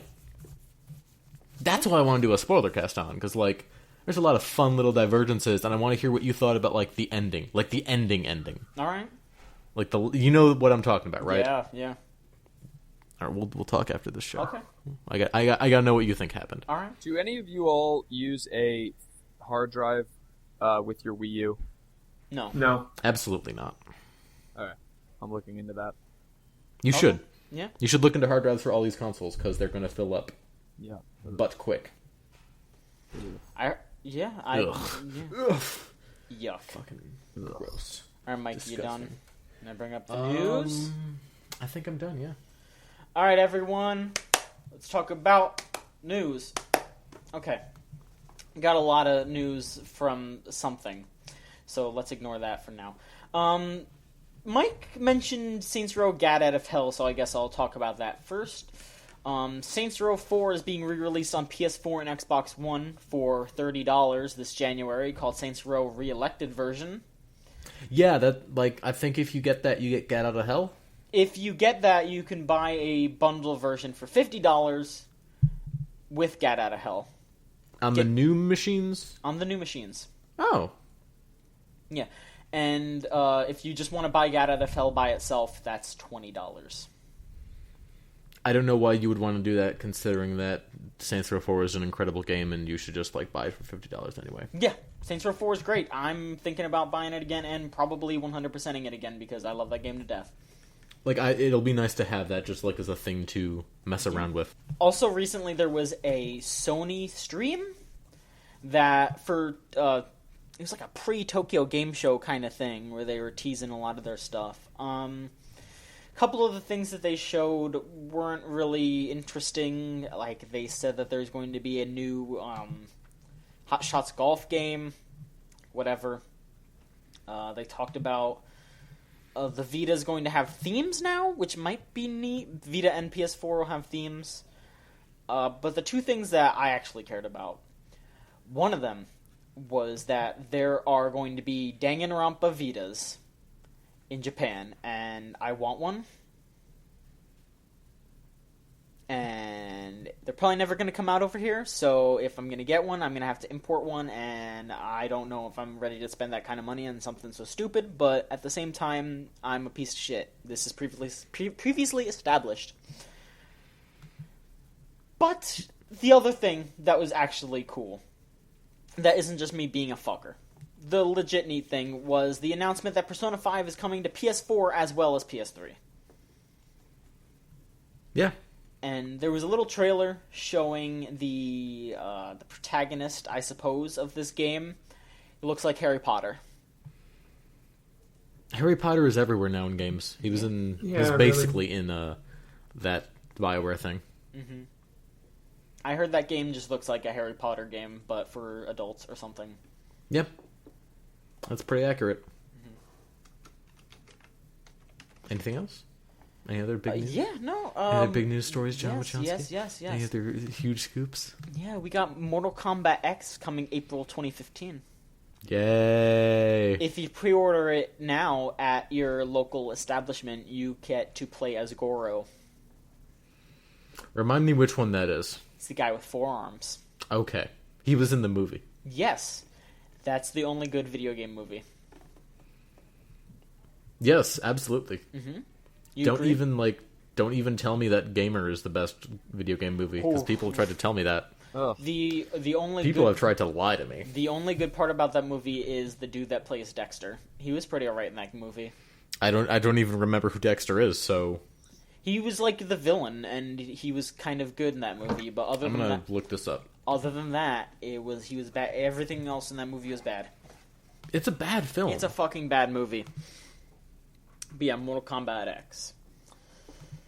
Yeah. They've confirmed a bunch of new characters, like Cassie Cage, who is the daughter of Johnny Cage and, what's her name? Why don't I remember her name? I feel bad about this. Sonya Blade. Yeah, Johnny Cage and Sonya Blade hooked up. That's, Hooray! So happy. But yeah, there's new So characters. happy they fucked. I'm happy too. But yeah, let's get into the news that I actually care about. Yep. Let's get into the good. Yeah. I know exactly what you're going to say. There's a lot of Smash Bros. Stuff coming out. Oh, I thought you meant the good news. Okay, then I'll just wait. Oh my god, shut the fuck up. There's no other news here other than this. I don't know. Is there anything else you want to talk There about? absolutely fucking is. What do you want to talk about, Mike? The new 3DS. Yeah, we do need to talk about that again. That would We have have come up eventually while I was talking about Smash Bros. And making No, I don't Alright. want to have to listen All right. to the New Smash 3DS. Brothers in the hopes that we'll talk about something I care about. New 3DS, I think the new 3DS is a fucking scam. Alright, let's actually go over what the new 3DS is first before you All start yelling and screaming. I'm Okay, pissed. so the new 3DS was announced semi-recently during a Japanese Nintendo Direct. The things that are added onto this hardware platform are a new analog nub right above the AXBY buttons. There is the new 3DS, the regular model, is slightly larger than the original 3DS, and the new 3DS XL is the same size as a 3DS XL. They are also adding ZR and ZL buttons. The RAM is upgraded, as is the CPU, so it's going to be faster. And it'll allow new games to be played on it. So there are going to be exclusive games on this console. And the first one that they announced so far was Xenoblade Chronicles. I don't know that I would say that's a portable game. I don't know. I'm ready to look into it because I think all RPGs should be portable. So, you know, I feel very bad for everyone who upgraded to an XL or a 2DS because I've been waiting for a while. I was thinking about getting an XL for Smash, and then they say, oh yeah, by the way, new 3DS, plus the C-Stick on the new 3DS works with Smash. So basically they made this new 3DS for Smash Bros. Players, and I'm glad that I waited, but I feel very bad for everyone who didn't. I don't. I bought a 2DS how could you have last year, and I feel like I got screwed, basically. Then you haven't been paying attention. Like, Nintendo has put out a new DS model literally every year. Yeah, but the new DS models that get put out are all, like, ostensibly forwards compatible with the new DS games. Yeah, but it's always going to have something you want. Like, they're not going to completely lose the 3DS. The first-party games that matter will come out on those. You'll get your Pokemon, you'll get your Smash Brothers, you'll get, like, your Zeldas. This will be just a way to start moving their hardware forward, because it's been 3 years since the 3DS first came out. Which, not a lot of time, but maybe it's time to start thinking about the new thing. I don't know. I think that, like, their platform isn't that mature. They still got, like, their install base, like, really big last year when Pokemon came out, and, like, people bought their 3DSs for that. I think that the platform is still pretty young. It's really that's why they're not going to completely lose it. Yeah, but then and I don't think the people that are just playing Pokemon and just playing Animal Crossing really care about this upgrade. I think the people that care are the people that are ready to upgrade to something new for Smash and for Xenoblade. And honestly, or just like gadget lust people. Yeah, I think I'm predicting that they're going to put out the new side-scrolling Metroid on this platform. I think that's what they're going to do, and that's going to sell a lot of new 3DSs to people that have been holding out on 3DSs. Because here's the thing with buying any hardware ever. If you buy it, you are accepting that the new thing is just around the corner. For literally anything. Like this PS4 I bought. I think that white one looks cooler. But even though I knew a bundle was coming out at some point, I bought the PS4. Yeah, but you still expect your system that you buy on launch, i.e. the 2DS, to be able to play the games that are going to be coming out in, like, 2 or 3 years. The 2DS was not meant for anyone in this Skype call. I mean, maybe a little bit for me because it fits my hands good. Which is why I bought it. Yeah, but Nintendo was actively marketing the 2DS to children. So, yeah. That's a shame. I think it's a good platform, but... It is. It's an excellent platform, but, like, you have to look at the way it's marketed, and you have to look at the way everything is right now regarding the handheld space. Mm-hmm. Like, handhelds are coming back. Mobile gaming hasn't killed it off. The 3DS is still big, but the kinds of people who are out buying 2DSs are either people who want something that fits in their hands, or, like, their 3DS is broke, or they're a kid. Or they want a cheap way to play Pokemon, which is what really sold them. It's like when the DSi comes out, then, the DS Lite got cheap. And you can't play DSi download games on your DS. And that's not exactly the same thing. The new 3DS games will probably be boxed at some point, but it's an extension of the same concept.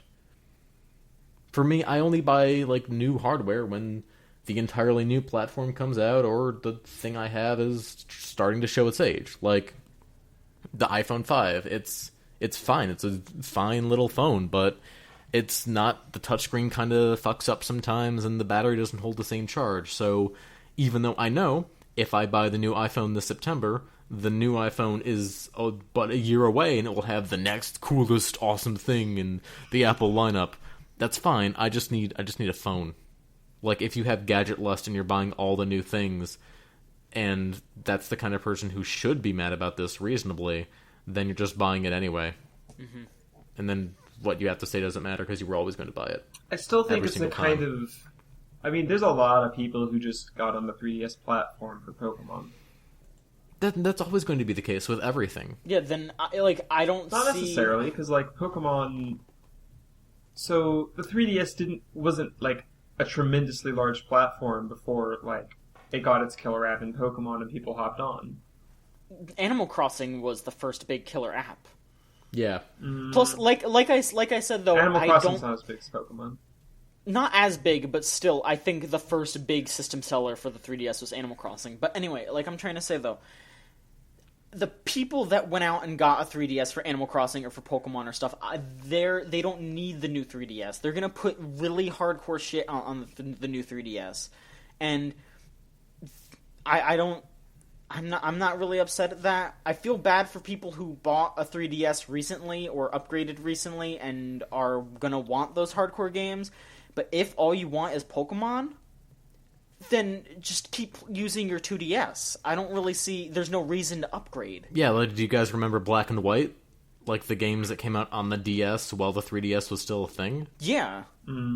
It's the same thing with like the Xbox One. Like, it comes out without Kinect for $100 less. I can guarantee you a lot of people who bought that system would have liked to not have the Kinect. Maybe not the people in this call. Me and Will seem to think the Kinect is pretty neat, but it's still the case, always. If you ever put out anything new, the person who bought the thing yesterday is going to be pissed.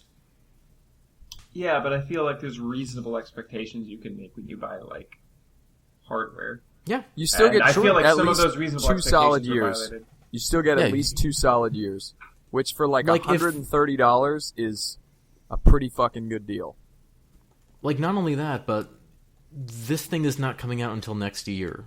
Like, you buy a 2DS, it's not like all the 3DS games disappear. You can work through that back catalog pretty well, and then by the time you're done with all that and you want to buy a new 3DS, then that thing will probably be cheaper, and there will be even more good games on that system. Consider the opportunity cost of like what you're buying when you buy a 2DS, even without knowing that this new thing's going to come out.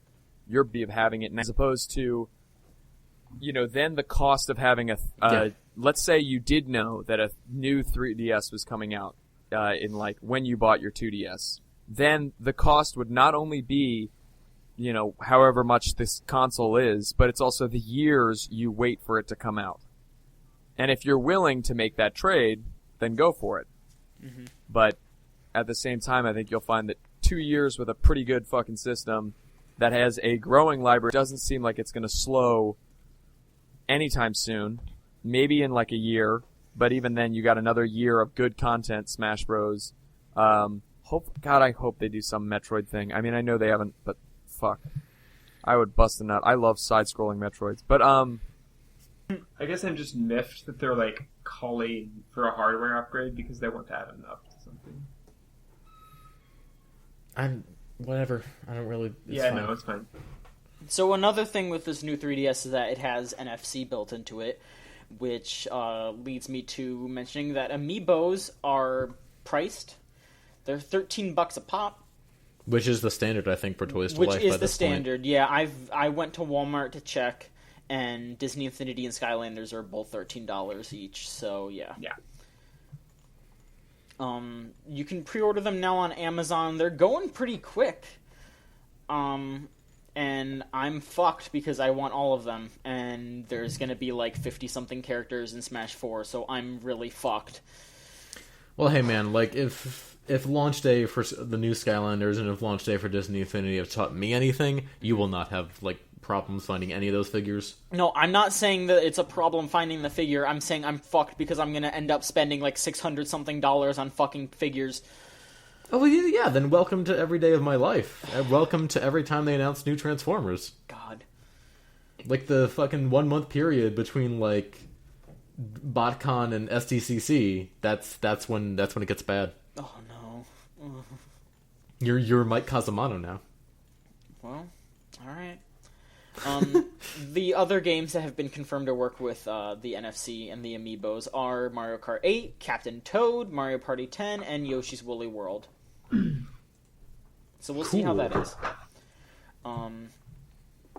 But for people who want an upgrade to your 3DS now, if you're some sort of crazy fucking person, you can get a 3DS XL with Smash Bros. Built into it, with Smash Bros. Shit on the cover.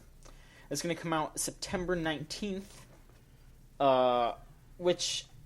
Actually, no, then it wouldn't have Smash Bros. Built into it, because Smash Bros. Is coming out in October, so... I don't know, that's kind of weird.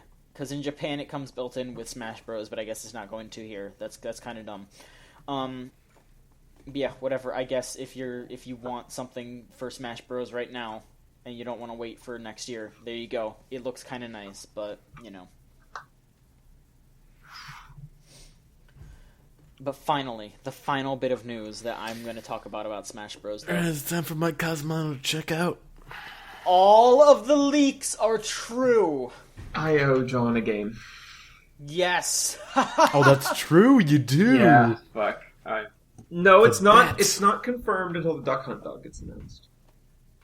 It's confirmed. Listen, the Shulk lines up perfectly. There was a demo that was pretty much the full game a couple days ago, and that lined up perfectly with the roster that was originally shown, and all the other leaks mentioning how half of Olimar's costumes aren't actually Olimar. Yes. Olimar switches to Alf from Pikmin 3. But is there Duck Hunt dog? Not yet. Okay, well, I'll buy you your game when I see Duck Hunt dog. All right, how about this? You said $30 or less, right? Yes, I did. Okay, how about, is there a way to just buy, like, an Amazon gift card or something? I could. I was going to buy your game on Steam, but I could do that. Well, whatever you want to do. Whatever you want to do, because if you can get an Amazon gift card, that'd be great, so I could put that toward buying Smash Bros. On the Wii U. Fuck. All right, The ultimate insult. You're not even going to get a real game with your fucking prize money. What? Shit! No, I'm Okay, going Lauren, to you're get one. promoted. You're fucking promoted to director of Burning John Machonsky, This is bullshit. John. executive producer. What? With my new position that I've just been promoted to, I feel inclined to perform you that Junko will never love you. Everyone keeps saying this to me, like I don't know this. What the fuck is wrong with y'all? You're treating this like I have some sort of legitimate love for this fucking cartoon character. I just think drawings of her are cute. You people are stupid. I'm sorry, John. I'm sorry, John. That was going too far. All right, yeah, we're done. Let's go on to questions, everyone. I'm sorry. Let's end this nightmare.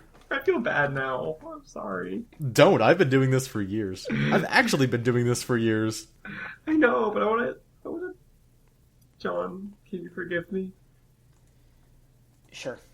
Oh, thank you. Well, what His are your forgiveness questions? is I got riddle. I got plenty of questions on videogamecheachu.tumblr.com/ask. That's the place that you really want to go to get questions. But Will also asks people to ask him questions on his Facebook for some reason. So, Will, you do yours. Will. What? Oh, Yeah, okay. John. All right, Hurry up, I ain't got all day. Okay, all right. Yeah, because Tumblr is a better website. Tumblr questions Facebook. are real questions. It's true. Okay. All right. So first off, Tumblr user just a Zuki asked, "You have a time machine, but the bullshit laws of temporal mechanics dictate that you can only go back in time and make a single change to the history of video games / the game industry. What do you change and why?" Wait, just Suzuki? Just a Zuki. Full disclosure, that's my sister. Okay. Yeah, wow, okay, that's surprising. Oh, jeez. So we won't be reviewing any games made by your sister, alright? Yeah. Oh man, that's a choice.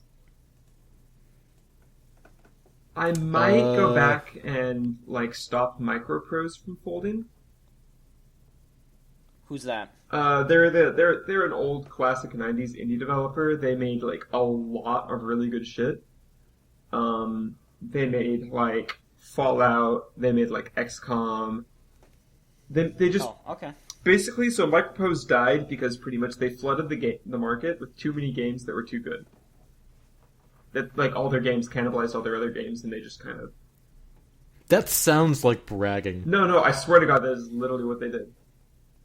Lauren, are you sure you weren't involved with this company? I did not exist when this company went out of business. Sure, okay, uh-huh. No, you can look them up. I believe you. Yeah, sure, Lauren. They had their trash titles like any other company, but, they made... Oh, geez, I think they made Syndicate. They were pretty much just made all the best games, back before the video game bubble burst in the 90s. Mm-hmm. And so... in large part, they contributed, to the bubble, so... But no, I might stop them from folding. I might stop Squaresoft from making Spirits Within. Hey, come on. Maybe I would give the GameCube online capability on launch. That's good. I also might sanitize, a lot of early game marketing culture. that like helped like early game marketing that like helped establish like the games were from in like cultural standard. Sure. So I think that would be worth changing. Of those, I don't know. I don't think I could choose one of those. They're all important. All right, here's mine. I got a good one. All right, I go back in time, and I'd go back in time slightly before the actual thing that I need to do, and I would invest or gamble and make a shit ton of money, and then I would buy a bunch of copies of Vigilante 8 and Vigilante 8 Second Offense, so they'd have to make a third one, and maybe even a fourth one, because I want more of those games. They're fucking awful, but I love them, and I want more, because they suck. They made a new one on the 360, and it was bad, but it wasn't bad enough. It was like, this game is just really mediocre. It's not, I'm not constantly clipping into the ground and firing missiles into myself for no reason. God, those games are so fucking bad. I love those I love Vigilante 8. They're so shitty. People need to make a new Vigilante 8. I need Vigilante 8 Repeat Offender on Wii U only. That's what I want. That's what we need right now on this day and age. New vehicular combat game that isn't Twisted Metal. I want Vigilante 8 Repeat Offender. Come on, give me. I'm pretty tired of Twisted Metal. I think what I'd like them to change is whatever time they decided to not put Grand Theft Auto on the Vita, they should have not done that. You know, I'm actually okay with this. I'm okay with this reality where that didn't happen. Yeah. Why? I if they did like their own standalone like San Andreas stories, I would bust a nut. Oh, you know what I would change? What? Do tell. I would go back in time, and I would make it so Halo came out on the Macintosh. What? I would just want to see how the future. Yeah, I know, right? I just want to see what That's changes. interesting. I just want to know what changes. Like, if you do that, like the entire console shooter genre would look completely different. Yeah. Here's the question though, because it was originally a turn-based strategy game. So Well, originally it was a sequel to Myth. Yeah. Yeah. So would it still be a shooter? No. I would let them make like the same game. I have no problem with like the game that got made. But it would be... But just on the Mac. It would be designed on the Mac for, like, the Halo... Well, I mean, the Mac version was supposed to be third person. The Mac version was supposed to be third person. You can use the third person shooter. I'm fine with that. Alright, that's interesting. Mike, what would you do? I have my answer. What would you do? Nintendo PlayStation. Ooh, yeah. That's a big one. Mm-hmm. That's a big one. Yeah. What are you talking about? Make the N64 Do you not know discs. about this, Will? What? So Nintendo and Sony were supposed to have teamed up on a disc-based system called the Nintendo PlayStation. And Nintendo turned heel and went with Samsung instead, causing Sony to make the Sony PlayStation. Whoa. Yeah. So, like, that's a thing that could have changed this whole industry forever. Alright, you know what? I just realized something, though. Like, Do tell. Nintendo partnered with Samsung slightly, and then the CDI games happened. No. What if Nintendo teamed up with Sony and just every single Nintendo game got that treatment? That's a dark future. That's the future I want to live in. That was a pretty dark future. All right, so I have questions. All right, yeah. Will, you do your questions. I'll do the rest of these after you're done. All right. So I said podcast questions. Bonus points if it involves wiener dogs and or UFOs. Okay. Our first question from Declan Mayer, right now studying abroad in England. He says, from the land across the sea. Which broad? That's enough. That's enough. How many wiener dogs can you fit in a standard UFO? 3. 3 it is. So, how many wiener dogs fit in a standard UFO? Not can you, but fit in a standard UFO. So we have 3. I would agree with that. I'd say 2. Well, I'd say 3.5. I don't know what UFOs you guys are talking about, but in my part of the uncharted skies where we don't identify anything, all UFOs come with 5 wiener dog slots. So I don't know what you guys are drinking, but like that's just how we roll. 5 wiener dog slots. 5 wiener dog slots. Yeah, they split right into the ceiling. Title. Wiener dog slots. And then all right, I have another one. It's a question. From Tomas Dakin, also abroad across the pond. They're roommates. Okay. Why do you need questions involving wiener dogs and or UFOs? I want to know this. Everything's just better that way. I just sometimes I like to shake it up. Video games are great, but it's important to get a little shake up. All right. Another question from Matt Carter. He played football for the Miami Hurricanes. He's amazing. Neat. And he's a teacher currently in Columbus, Ohio. One of my best friends. I'm sorry that you had to listen to this podcast. If aliens landed, what video game would you want to play with them? Destroy all humans. That's a great fucking answer. That is a really good answer. I'm not going to be able to top that. She immediately my fired answer, that Mass too. Lauren, I'm Effect, impressed. so I can be the first person to fuck an alien. I love Destroy All Humans. It's a fun game. No. I would probably play Call of Duty, and then they would leave. Listen.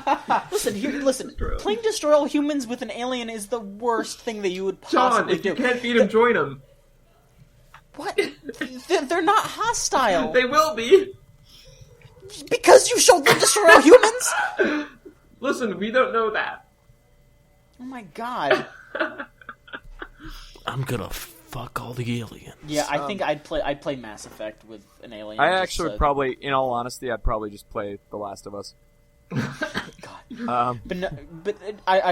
It wouldn't be for sexual intercourse reasons, but I think it would be interesting to play a game about like human-alien relations with an alien and just be like, this is what we would want to have with you guys as our culture.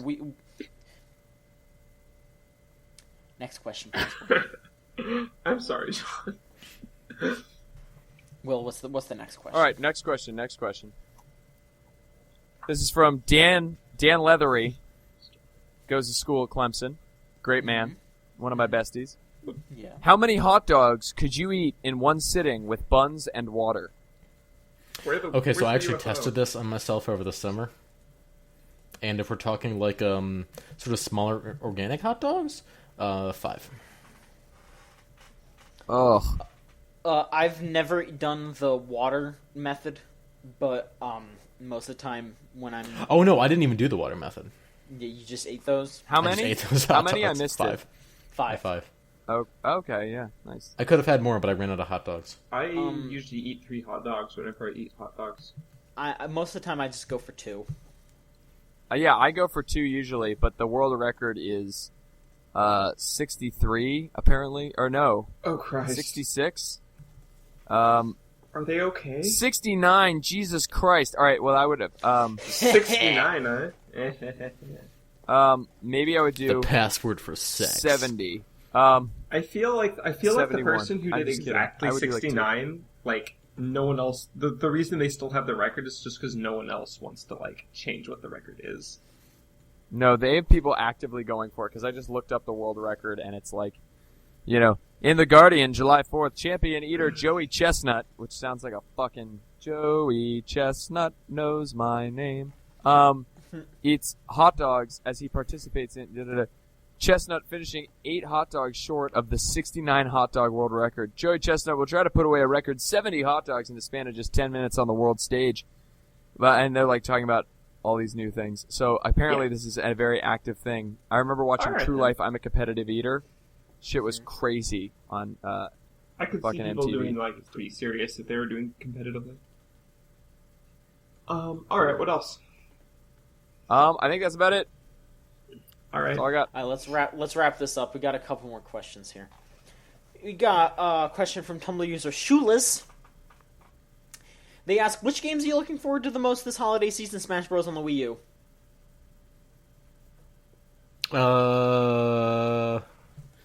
I'm looking just forward to like games on the PS4 in general.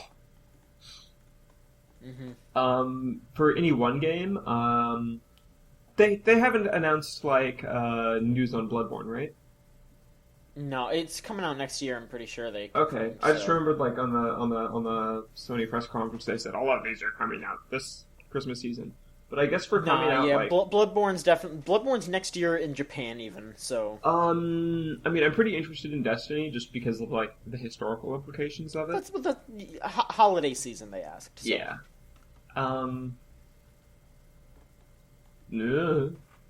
Yeah, I guess nothing, because everything got delayed till next year. Yeah, pretty much. for stuff that's coming out soon, Persona 5. Persona 5. Yeah. Another question that's kind of similar to this, but I guess because we don't really have anything. Happy Hour in K asked, "What indie game are you most excited about?" I don't know. Oh, Hotline Miami 2. Hotline Miami 2. Oh, gosh. Hotline Miami 2. Hotline Miami 2. Oh gosh, there's so many good indie games though. Hotline Miami 2. Lady Killer in a Bond. Yes. Wait, no, that's next year. Oh god, so many good indie games. Okay. For something that's not actually out yet, I would be very surprised if anyone in this call knows about this. But there's a first-person shooter on the horizon called Telos. Nope. Okay. Did any of you guys ever watch Ghost in the Shell? Not yet. It's on my list. Oh, okay. Well, they have these spider robots in Ghost in the Shell. Yeah. And Telos it's a fragfest shooter in the vein of like Quake or like Unreal Tournament and those types of games. Where instead of playing like muscly men that are just like superhero muscle men, instead of playing as Doom Guy. Yeah, instead of playing as Doom Guy, you play as Spider Mechs, right? Okay. And so I'm really interested in that genre. I love Fragfest games. I always have for a long time. But they've kind of gone away ever since like the failures of like Quake 4 and like Unreal 3 and stuff like that. But no, they're making this little dev is making a new FPS called Telos, and it has Spider Mechs, which I love. And it looks like they have just buttery smooth movement, which is the foundation of a good Fragfest FPS. Like, I'm just gonna let me get you guys a video in the chat here of just like this guy moving around in this video. Sure, we'll look at that later. Yeah. Let's do some more questions. I'm very excited for The Evil Within. Sorry, Yeah. that was just one. All right. Okay, cool, dude. I love Telos. I want it to be good. Happy Hour NK also asked something that I think Mike is going to die immediately hearing. Has Mike heard about the Angry Birds Transformers or seen the trailer for it? Oh, I saw that days ago. How do you feel about that? It's not canon. RC was never on Earth. I mean, like, she was on Earth, but she was on Earth during, like, the movie timeline. That is not canon. So, like, yeah. Like, RC was not on Earth during the period the opening represents. Will, high five. That is not canon. That's how I feel about that. I'll probably buy it. What do you feel about the Star Wars expanded universe? It is not canon. That's all right, team. I gotta go. Okay. But it's been real, yo. Okay. It's been real. All right, see you, dude. Good luck. Realist. Have a good one. Yeah, I just realized I just drained all the battery on my computer, and I totally need it in 30 minutes. That's so funny. Uh-oh. I forgot to keep it plugged in. Okay. Well, I'm A-okay. I'm A-okay. All right. Don't worry about me. Guys, don't worry about me. Team, don't worry about me. Okay. All right. I won't. Good luck, Will. You ain't gotta worry about none. You ain't gotta worry about none. Don't worry about none. You gotta worry about Will. none. You ain't gotta worry about none. Will. This summer. Yeah. I had a good time talking this week. Sure. Yeah. Of course. I'm not going without a fight. We got a couple more questions, but we'll talk to you later. Or but, do you want to omnibus these just like real quick? No. Speed run. All right, you know Okay. what, Mask. We'll save your questions for next week because you sent in some good questions. But Or I don't want to rush you. I'll leave. No. One last question, okay? Last question. From Tumblr user Dungeon Witch, they ask, when's John's heel turn? It was right now. It was the beginning of this podcast. What? Didn't you hear me? I was talking like a heel the whole time. I'm all snippy. I'm pissed as fuck. Oh, no. I'm ready to hit people with chairs. I'm ready to throw hands. John. Mike, edit it. Mike, John. edit in the NWO theme right now, okay? The what? The NWO theme. I'll link it to you later. What's that?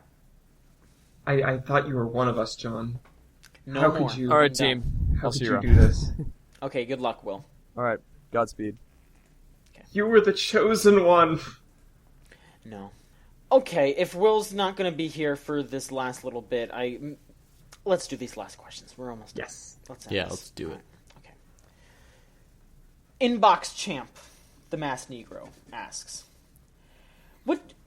quite a few questions here, okay, as usual. What do you feel is the end game for handhelds? Do you think that they're going to become more companion devices to the console counterparts like the Vita, or do you think that they're going to run on a reiteration cycle like the 3DS? I think that the Vita is the future of handheld design.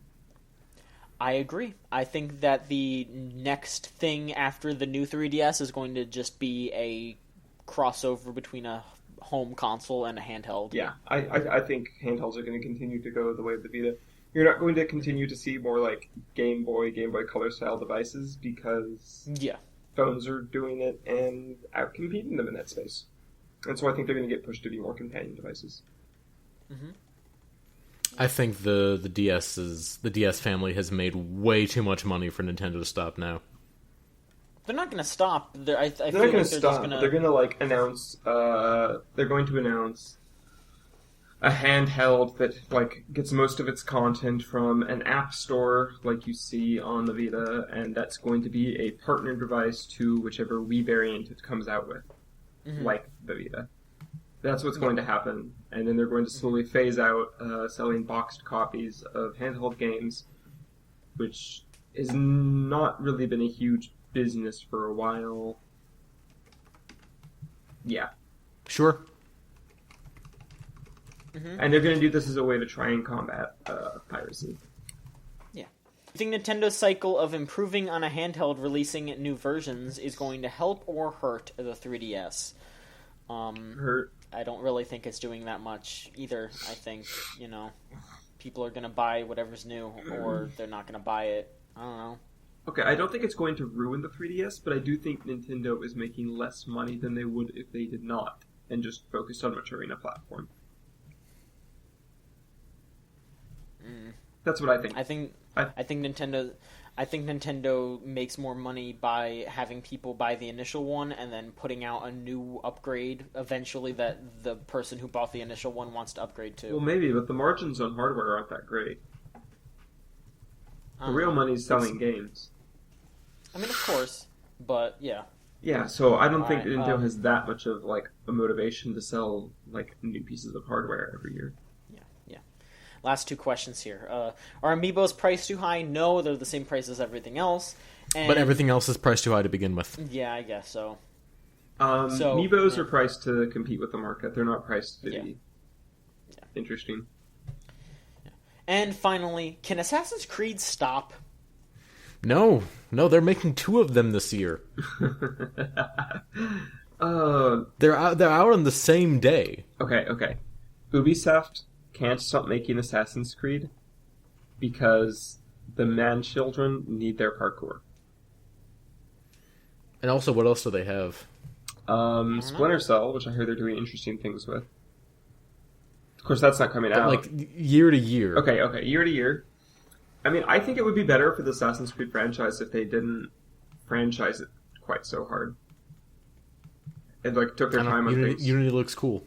I mean, sure, Unity looks cool, but I think that Assassin's Creed is going to burn out if they try to milk it like they milk Call of Duty. That's all I'm going to say. Mm-hmm. That next Call of Duty looks pretty cool, too. I think Call of Duty is just going to burn itself out. Because, they tried to do this with Unreal Tournament, and it didn't work amazingly well. They made the first 2, and I guess they never quite got it down quite as hard as Call of Duty did, but I'm skeptical of yearly franchises in general. As long as they're still good, I'll keep buying them. Mm-hmm. That's why I did buy Ghosts. I mean, I really value novelty in a game, and I just don't see that from yearly franchises much. Well, good. Then you have everything on Steam. Yes, that is what I have. That is what I'm usually interested in. And then the rest of us will play fucking Call of Duty on the Xbox. I mean, I'll play it. Call of Duty Advanced Warfare coming out in November something. Isn't Advanced Warfare a Pre-order Xbox One. Isn't Advanced Warfare a Ghost Recon thing? No. Oh, no, that's Advanced Warfighter. Yes, it's Advanced Warfighter. Okay. I'm sorry, it all runs together. Video games have stupid names. Get Destiny PS4, get exclusive bundle. White controller. Buy Warface. Put on your Warface and go to war. I want the blue PS4 controller. Fuck you, John Machonsky. All right, thanks. That's all the questions. That's all the questions we got this week. Send questions into videogamechoochoo.tumblr.com/ask. Thank you, everyone. I have to go eat. I love you all. You're all the good people. Thank you. John Machonsky, play us out. Namaste.